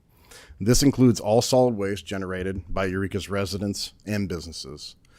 For the upcoming fiscal year, HWMA projects up to 75,000 tons of solid waste generated from member agencies.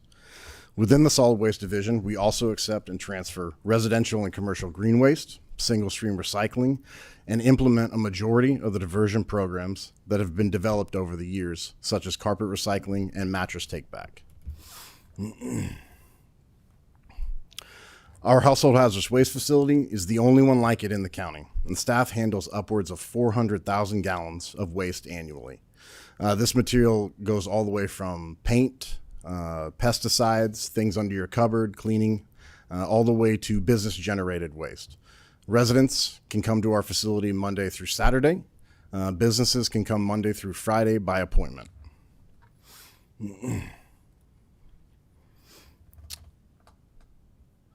The HWMA currently owns and maintains and operates the Cumming Road landfill. This landfill accepted the majority of the North Coast waste for nearly 70 years and was acquired by the HWMA in 2000.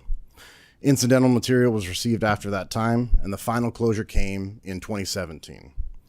With the final post-closure finalized and approved by the state, the 30 years of post-closure maintenance and monitoring has now been underway.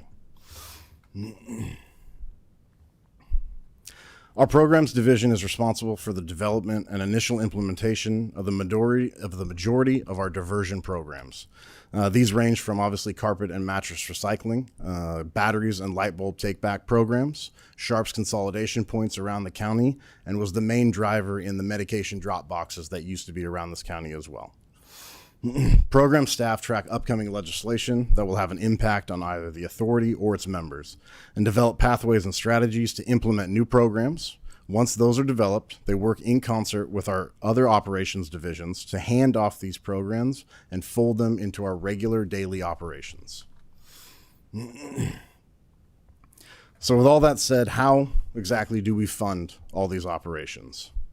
Well, outside of grant activities, the authority is fully funded by the fees it collects on its member agency's solid waste that's generated within its bounds. We call these the waste management fees. The solid waste portion of the waste management fee is made up of three main components, with programs and targeted divisions nestled inside them. The countywide program fee, which houses pass-throughs and other county-related programs, such as 939 funds, LEA fees, and the illegal dumping and cleanup fund. The majority of these fees are set by the County of Humboldt or state regulatory agencies. Next, we have the HWMA base fee, which is responsible for funding all other programs or divisions at the authority outside of the solid waste division. This includes our programs division, administration staff, environmental health, and our long-term funding goals. And finally, we have the facility fee, which houses the cost for transportation and disposal of solid waste, the direct operational cost of handling that waste, indirect expenses, and the necessary reserve funding requirements.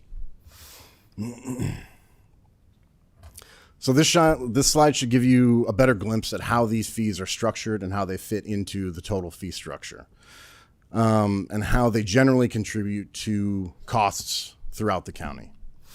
As you can see, countywide fees are charged on all tons generated within member agency boundaries.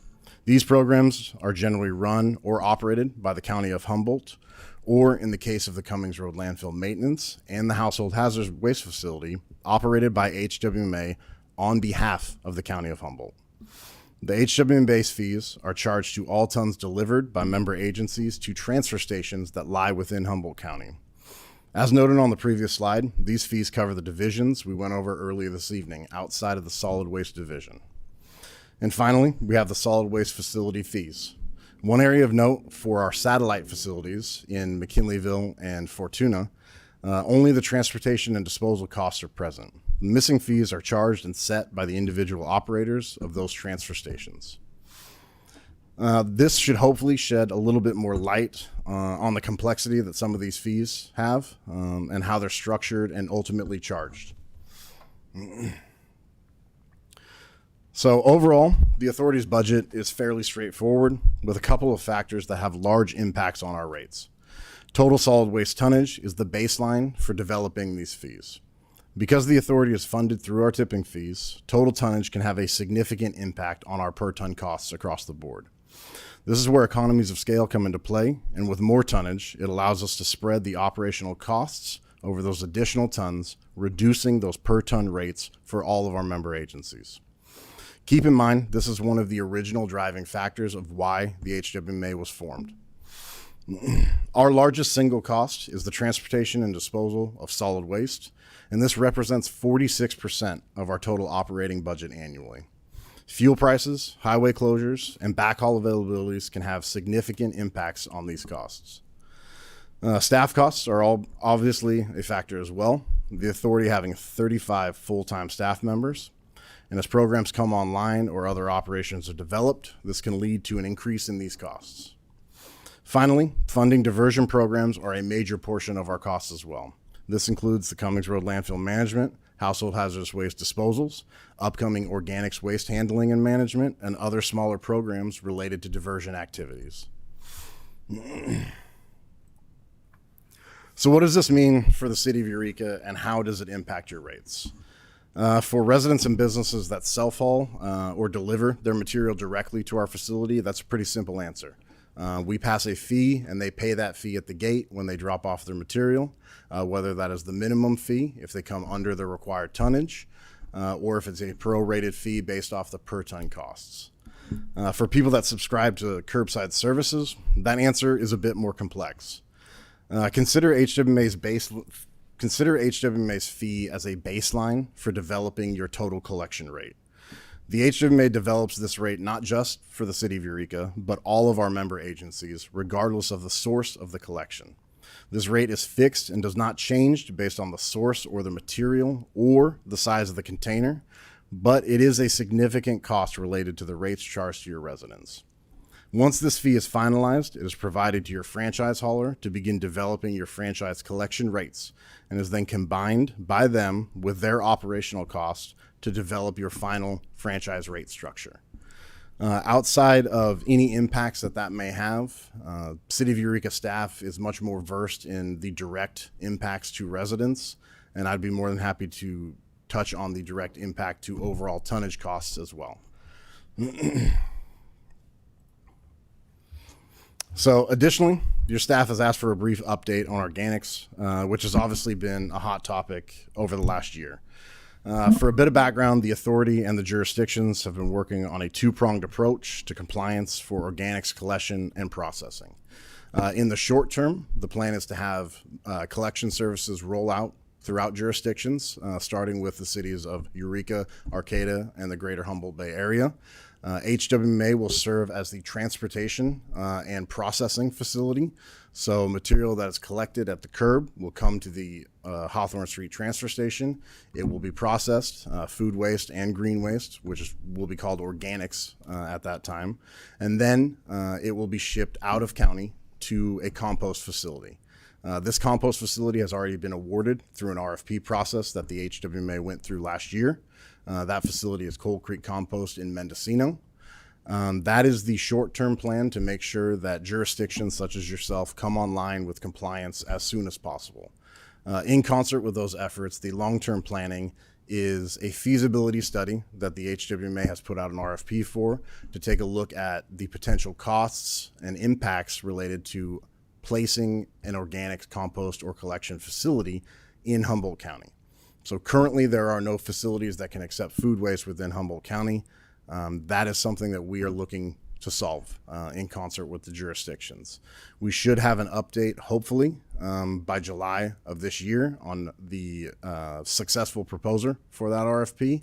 And we are hopeful that we will have a path forward in 6 months based off that, and then potential implementation as early as 12 months from that. So you're looking at around July of 2026. So with that, I'd be more than happy to answer any questions that you have, either about HWMA as a whole, about organics, about collection services. Anyone have any questions? Councilmember Bauer? Yeah, thank you for the presentation. How long, and I understand, state law requires us to compost, and I think that's great. But how long are we thinking about sites for a local facility? What do you, 5 years, 10 years?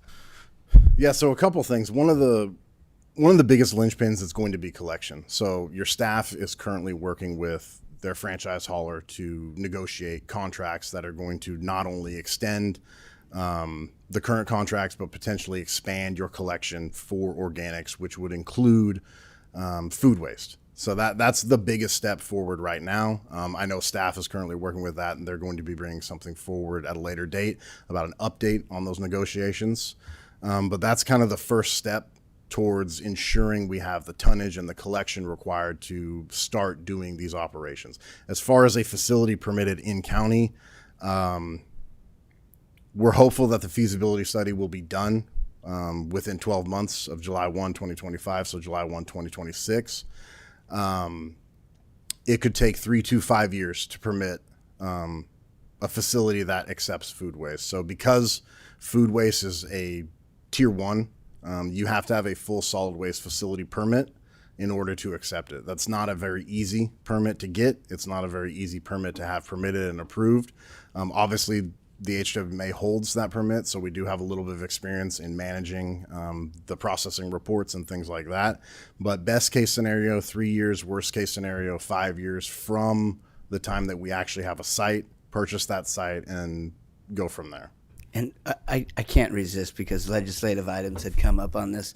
It's been a bone of contention with staff for a very long time how AB 1383 was implemented. There are so many things that we are forced to do as a rural area where we don't have facilities like this that are actually contributing more to greenhouse gases than they would if we were just to landfill it. The process that we're going to be going through that 3 and 5 years, it could be argued that the trucks that are necessary to transport this stuff out of the area are probably more impactful to climate change than just landfilling it and taking it in one location. Furthermore, there was a requirement that we sell a certain amount of compost, seeing as though we don't have compost. We're actually trucking in compost from out of the area to make it available to our community for free. We had these discussions with CalRecycle when we were in the middle of our implementation of this program, and it fell on deaf ears. It really is counterintuitive, and these blanket mandates from CalRecycle are problematic. Thank you. Councilmember Moulton? Thank you so much for the presentation. The information about the structure was new to me, so that's very helpful. When you mentioned the facility and the Tier 1 facility, it made me think about our sewage treatment plant and the solid waste that comes out of that we then ship out of the area. Do you know if that sort of facility would be able to handle that kind of waste? Or maybe it's Director Allen, you back there? She says yes, no, she doesn't know. Or you So yeah, but if we had an organics processing facility in it's complicated. So- Okay, thank you.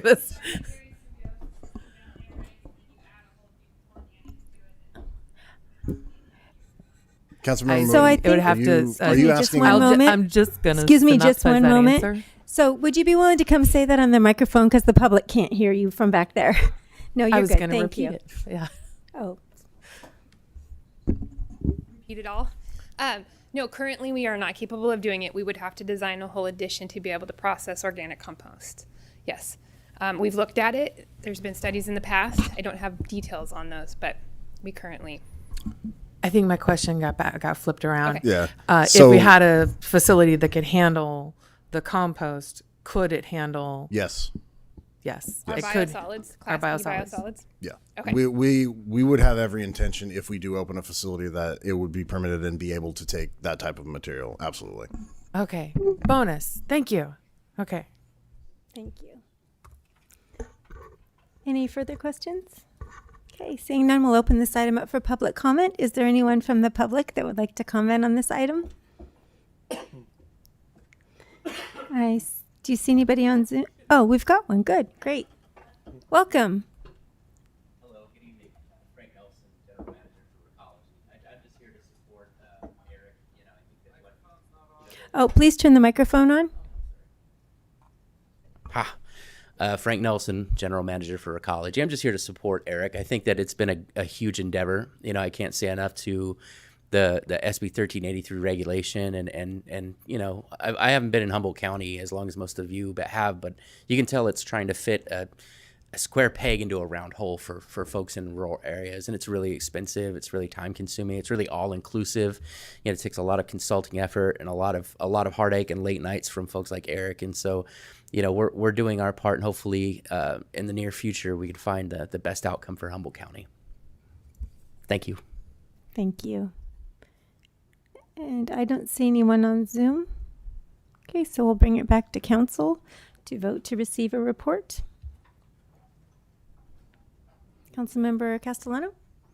I thank you, Director Keller-Heckman, for coming here. You know, as you're aware, I'm the our council representative for your board, and I just think it's really valuable to have the opportunity for all of us sometimes to hear what the other JPAs and things are doing, because really I'm representing all of council on that board and Eureka. You know, I'm fairly clued in because I've been on the board for a while, but I just want to appreciate your leadership at HWMA, you know, and something that council isn't aware of is, you know, Director Keller-Heckman brings many 20, 25, 17, many, nearly 20 years of experience, and is highly respected by all of the staff there at HWMA who really look toward his leadership, and it's just been a privilege to see him in his position. Do we need to move to receive the report? Oh, Okay. no, we'll just receive Okay, the report. great. Thank you. Having a day, aren't I? Yeah, that was excellent. Thank you. And with that, we'll move on to future agenda items. Does anybody have Councilmember Bauer? Yeah, I've got a little bit to say about this next proposal for a future agenda item, so bear with me. I want to start with, I've had many restless nights thinking about what transpired a couple of meetings ago, and I can't let it go. The presentation staff gave on the proposed camping ordinance were both thoughtful and professional. I want to apologize for not interrupting some of the commenters that treated Chief Stevens, Jeff Davis, Jacob Rosen, and all our staff with such tremendous disrespect. Although not part of typical council decorum, I believe it is my duty and this council's to defend our staff from such unwarranted treatment. Frankly, I thought our community was better than that. I sincerely apologize to all staff involved in this meeting and that dedicated so much time to crafting this ordinance. You simply followed a council request to develop this law and present it to us, and you should not have been treated so poorly. I've since had many community members reach out after the meeting to tell me they had intended to speak in support of the ordinance, but just couldn't stay and sit through the hours of acrimonious testimony. Instead, many wrote impassioned emails to many of us here on the council, I believe, expressing their dismay by our lack of action. The vast majority believe staff presented compelling arguments for why such an ordinance was necessary. And it isn't just the email traffic I've received that led me to question our council choice to kick the can once again down a long and apparently endless road. It's the folks I've since run into on our wonderful trail network. It's longtime friends I've seen out on the town. It's business owners I know and respect stopping me while crossing the street. They have all expressed dismay that we did not take some sort of action to help those unwilling and or unable to help themselves. From what I can discern, we on this council succumb to those that have a complete lack of trust in our public servants, especially in our police force. I must say, it's not hard for one to understand. We've seen way too many questionable use of force in the media over the past 20 years, and people have the right to be skeptical that the laws we pass will be used as a tool and not a bludgeon. Yet we are a nation of laws that allow for a functional society whereby all citizens feel safe and secure, perceived or otherwise, in their homes and community commons. At some point, we have to trust those that wear the badge and have dedicated their lives to protecting us. I, for one, believe EPD is a wholly necessary part of the social fabric of our city, and sleep better knowing our women and men in blue are out there doing their best to care for and protect our citizens. What I do find completely baffling is the lack of trust expressed during public comment in our staff that had dedicated heart and soul to working with our homeless population. This council has been nothing but supportive of CSET, Uplift, CARE, and a myriad of programs that have the sole mission of getting community members off the streets. Yet again, we did not speak up for staff in these programs when they were scoffed at, hissed at, and treated with disdain of the likes and magnitude we've never seen in a council meeting. It seems clear to me that those discourteous people must not live and or work in this city. Otherwise, they would know the great lengths Eureka has gone to support our community members experiencing homelessness. They might also know the staff in these programs are some of the finest, compassionate people in our community who have dedicated their lives to one mission: helping those that have fallen through the cracks of society. I believe Eureka and its public servants are doing more for its homeless population than most, if not all, cities in this great state. In fact, the Uplift program was recognized by the League of California Cities as a model for other cities to emulate. So that brings me to my proposed future action item. I am no longer willing to wait for some time or date uncertain to take some sort of action on the proposed ordinance.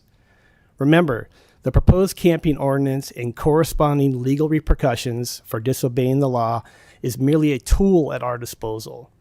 A tool that our own mental health clinician that, mind you, we brought onto the city to help us navigate the mental health crisis we all know is very real within our borders, believes can be used to help those that do not have the faculties to help themselves. It is a disservice to these citizens and all our community members to not at least bring this ordinance back and vote on it. I think if we do not take action, we are sentencing our most vulnerable to a life in the willows, wetlands, and green spaces of our community. Do we really think this is in the best interest of our city and all of its citizens? So with that, I propose we bring the camping ordinance back on May 13th for potential modifications if necessary and a vote. So, can we get a consensus? Sure. Thank you so much, Councilmember Bauer, for bringing that forward. When I moved to table the item, it was 1:30 in the morning and emotions were running really high. And I thought it would be more useful for us to have the delicate and nuanced conversation with a fresh head at the next meeting. And that, conversation continued past that.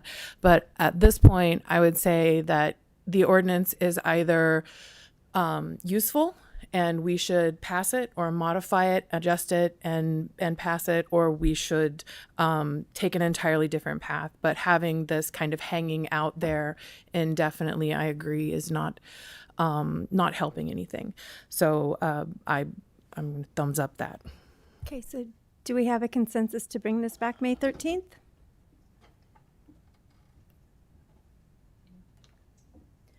So we have a tie.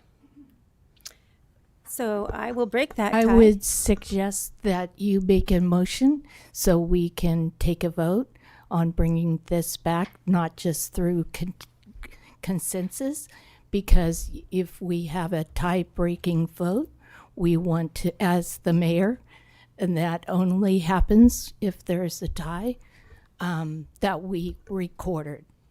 I do have some concerns about taking action on a non-agendized item of this magnitude. I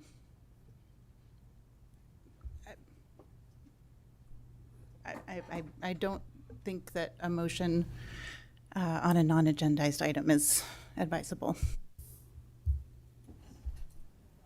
So would you, it's whether the future agenda item is an action item, would the city attorney recommend then that it just goes as a tie, or can the mayor give a thumb up or thumb down, regardless of whether it's a motion or not? I don't know. I don't think that do the rules speak to this? Yeah. And the mayor can break the tie? Oh, well then, absolutely. Go ahead, Mayor. Mayor, I'd like to make a comment first. Go ahead. Because I think I know what direction this is going. But I want to just briefly explain why I'm a thumbs down on that. Because when we had this in front of all of us and we discussed it that night and we came up, there was a discussion, we came up with something. And I believe, if I remember right, we had 4 thumbs up, 1 thumbs down, Councilmember Bauer, the dissent on that. And so we came up with a direction on that. And I appreciate your words. It was, I think a lot of us share that opinion, certainly on the treatment of our staff, and how disheartening that was. That having been said, I guess you guys would know, our city attorney and our city clerk would have a better idea than I would about addressing something at such length that wasn't agendized for tonight, and then also changing that with a member overturning something that we previously made a decision on. Councilmember Bauer, did you have your hand up?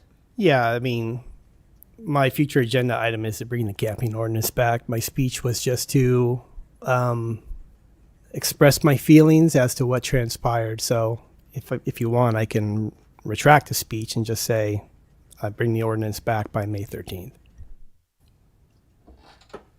Councilmember Castellano? Thank you, and I appreciate hearing you, and I want to appreciate that. I think we abbreviated our time to discuss, to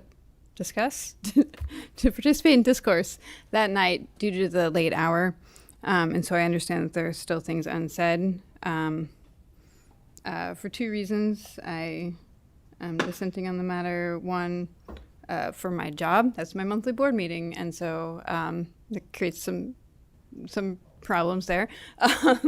And then 2, I think that people's distrust of government is really high right now, and I feel like it would be very disingenuous to the community to bring this back so soon, after a very lengthy meeting in which also many members of the public were here until a very late hour. I feel like that would, if it was late and perhaps things could have been more clear at that time. I do feel like we set upon some things that we told the community we're going to be working on, and I would feel like people were kind of going back and forth on, and I do understand the frustration about how staff was treated, and and like I said, I do think distrust of government in general is, from my experience, at all-time highs, and I don't think that trust is going to be built by bringing it back so soon.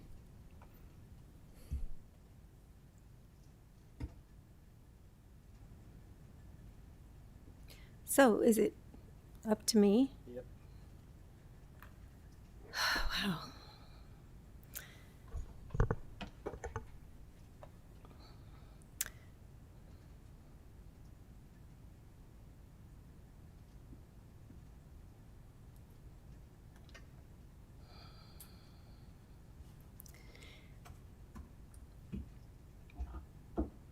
So I have been thinking about this a good bit since our last meeting.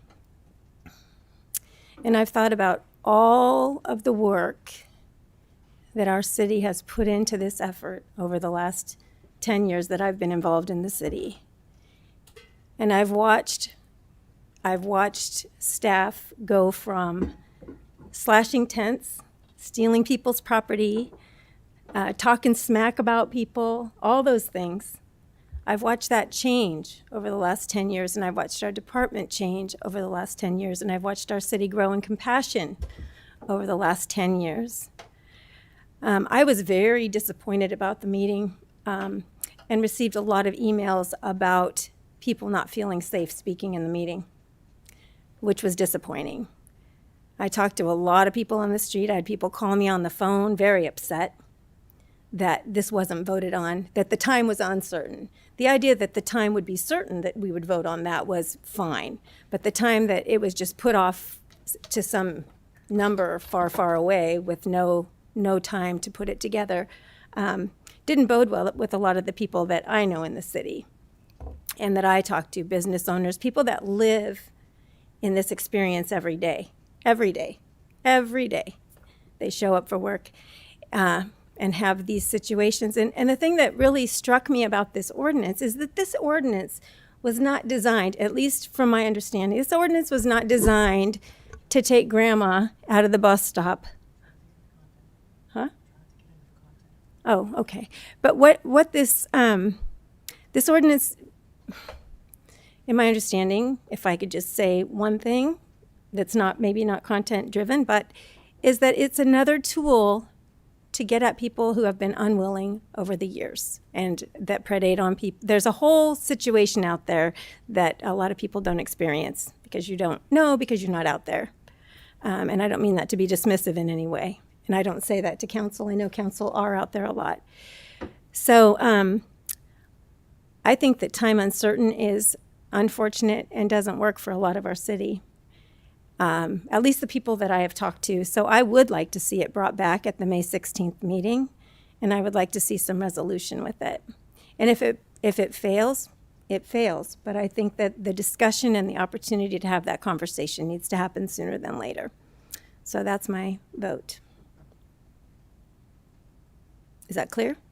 So by consensus, we'll bring this item back on May 13th or 16th? Whatever the day the meeting is. 16th is the day of the meeting, so. May 16th. Okay, thank you. The regular council meeting. It would either be May 6th or May 20th. Oh, Yeah. sorry. That's okay. So there was a mention of the 13th. Sorry, I'm at the 20th. The 20th. Okay. Okay. Second meeting. Yes. Okay. Okay. Any other future agenda items? Okay, seeing none, we will move on to city manager reports. City Manager Slattery. Thank you, Mayor, and good evening, Mayor and Council. I just have a couple of quick reports to make. First of all, cruise ships were brought up at the beginning of the meeting, and I want to announce that on the 27th, a German cruise ship will be coming into dock at the Schneider Dock at 8 a.m. It's Sunday. There'll be 500 passengers, and we will be having a reception and having folks down there to greet the people coming off the cruise ship. Second of all, I want to give it a report on the Old Town officer. It's been almost 3 years because of staffing levels that we haven't been able to occupy that position. It's been vacant for the past 3 years, and I just wanted to announce that at the beginning of this year, we were fortunate enough to be able to fill that. Officer Tagaropoulos, or Officer Tag, as he's more familiar with, is our new Old Town officer, and I just wanted to give a little background. He began his career with the Eureka Police Department in 2019. We didn't really have an expectation of holding on to him for very long because his significant other was working at the Coast Guard. Luckily, them and their family really enjoy this community and decided to stay in this community. So for the past 5 years, he's worked as both a patrol officer and a field training officer, and has earned the respect of the community as well as his fellow staff members. TAG will be focusing on building relationships with the Old Town business owners. The Main Street group are very happy to have TAG back, and we're very happy as well. Along those same lines, we were also able to hire another park ranger, which is Officer Baird, and so staffing levels are good, and it's great to have our Old Town officer back, especially with Thursday night markets and Friday night markets coming up here pretty soon. So welcome, Officer Tag. Thank you. City Manager, could you mention visioning and selecting dates? Yes, so we've had a lot of difficulty. Sorry, I forgot about that. We've had a lot of difficulty coordinating, getting dates for strategic visioning. So likely tomorrow, Assistant City Manager Powell will maybe add a couple of dates. If there's any way that people could look at their schedules and when they're doing the doodle poll, try and concentrate on the ones that have been already voted on, because I'm pretty sure that each and every one of you want to be involved in that strategic visioning. So if somebody has already done the poll, please concentrate on that date that that person chose so that you can try and coordinate that. Right now, we've done it 2 different ways. The most recent way with the doodle poll, there's not a single date out of the 14 that everybody is in agreement with. So we pushed that all the way out to the end of July. So we're trying to do this as quick as possible. From a staff level, we had the same difficulty, but we definitely can fill those roles and do pre-planning in order to have those roles filled. I think it's most important that we have all of the council members there. So we'll do that again. Do you have anything else to say? I will send out a new link tomorrow. So you'll be getting a whole new link and email. Thank you. Thank you. Any comments or questions for City Manager Slattery? Okay, seeing no one, that moves us to council reports, and we will go ahead and start with Councilmember Contreras-DeLoach. You know, typically I make a list of all the things that I've done over the last couple of weeks. And of course I haven't done that. So I'm trying to remember what I've done besides meeting with a lot of people. I'm looking right now. My apologies. Do you want me to go at the end? We can come back to you. Yeah, would you come back to me? I'm sorry. Thank you. Councilmember Bauer. Yeah, mine will be short. I attended spring break. My last child, who will be leaving for Sweden in August, so I was out of town quite a bit, and I had a couple of meetings canceled. But I did attend the Cal City's Governance Committee, which is another committee I've been elected to, just to discuss the overall structure and policies of Cal Cities, League of California Cities, and happy to participate in that. Other than that, pretty uneventful. Thanks. Thank you. Councilmember Moulton? Hi, thank you. I don't have any travel to report. I've gone to a couple of Coffee on Main Street, Eureka Main Street gatherings with folks there. It's great to do some networking. I met with representatives from Hatcher to talk about the city's relationship with folks battling addiction. And our JPA Humboldt Bay Fire meetings have been on pause briefly, but we'll be back at it next month. Thank you. Councilmember Castellano? Thank you. I attended the HWMA board meeting, the Humboldt Transit Authority meeting. I attended a port infrastructure meeting that was focused on elected officials who are supportive of environmental measures and policies. And kind of adjacent to my work on council, I'm part of the Live Well Humboldt working group, and I attended the Live Well Humboldt meeting. And I just want to let folks know it's a really great resource on the so Live Well Humboldt is a project of the county where they identify the most critical health challenges related to folks who reside in this community, and they have a dashboard. It's livewellhumboldt.org, and it's a very useful tool for finding out things related to, or data related to suicide prevention, substance use disorder, housing instability and homelessness, healthy beginnings and ACEs. Through the Community Health Improvement Plan, the CHIP, they identify the most critical health outcomes for the community, and then kind of use data to help track those and create policies and programs that address them. So it's a really good way of just finding out where we are, and there's some really challenging data, some also really good data there, but just things like youth suicide is unusually high in Humboldt County, just things like that. So it's just good to be aware of in terms of what we think about as we implement programs for the city. Thank you. Councilmember Contreras-DeLoach. Okay. So I have a couple of things that I've done, and then coming up, I'd had another meeting with some of the people that are organizing Dockside Market, and then also with, Chris Mickelson over at the Harbor. I attended a week of the Young Child activity. Upcoming this week, they have a dinner that's upcoming to honor at the Eureka Women's Club for honoring those who've made significant impacts in children's lives here locally. I have a meeting tomorrow at dinner with California State Rep Chris Rogers and a couple of people that I helped organize. I also worked with Maine State Representative Benjamin Collins to help set up the EOPA event that just offshore wind event that we just did like a week ago. Let's see, I think that's everything I got going on right now and what I've done. Great, thank you.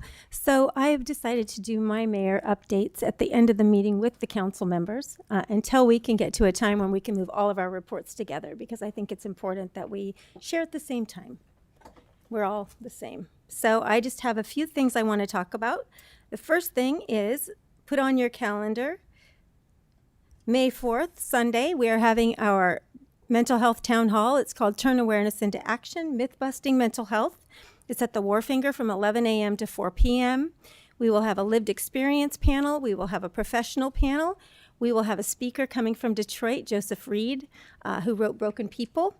And there'll be pizza. So we would love to see you all there. Come out and learn a thing. The thing is, we're afraid of what we don't understand, and here's an opportunity to learn more if you'd like. And then I wanted to tell of another event happening on April 26th, Perching on the Peninsula. So that's an event happening. All the proceeds go to the Samoa Volunteer Fire Department. It's a fishing contest for all of you that fish, and you can find that on social media. And then just a few things that I've been up to, because I haven't shared in a while. I was invited by the Red Cross to do the Sound the Alarm event, and we went around the south side of town and did free fire alarms installations, which was really neat. We met a lot of people. I learned a lot. I was really surprised by that. Well, not really surprised, but it was really interesting, the things I learned. I went to the Perilous Plunge. I don't think I talked about that last time. I think so that's my 16th year, I think, for the Discovery Museum, which was wonderful. I went to the North Coast Rape Crisis Team Dancing in the Rain Gala. And I just really want to point out that the North Coast Rape Crisis Team is going to be really needing funding and support. It's a critical service to our community. And so I hope that people will consider donating or supporting them how you can. And then I met with different constituents. And then Last Saturday, I got to be at the North Coast Repertory Theater for a fundraiser on stage for their Blood on the Clockwork. And it was a lot of fun. Councilmember Stacy Atkins Salazar, I can't ever say her last name, was on stage with me, and then Juan Pablo was there as well. So it was a great time to be had by all, raising money for different local organizations in our community. Always grateful to be a part of this community. We have such a rich community. We're so wealthy in community building and just being good to each other, and I appreciate that about us. And with that, we're adjourned.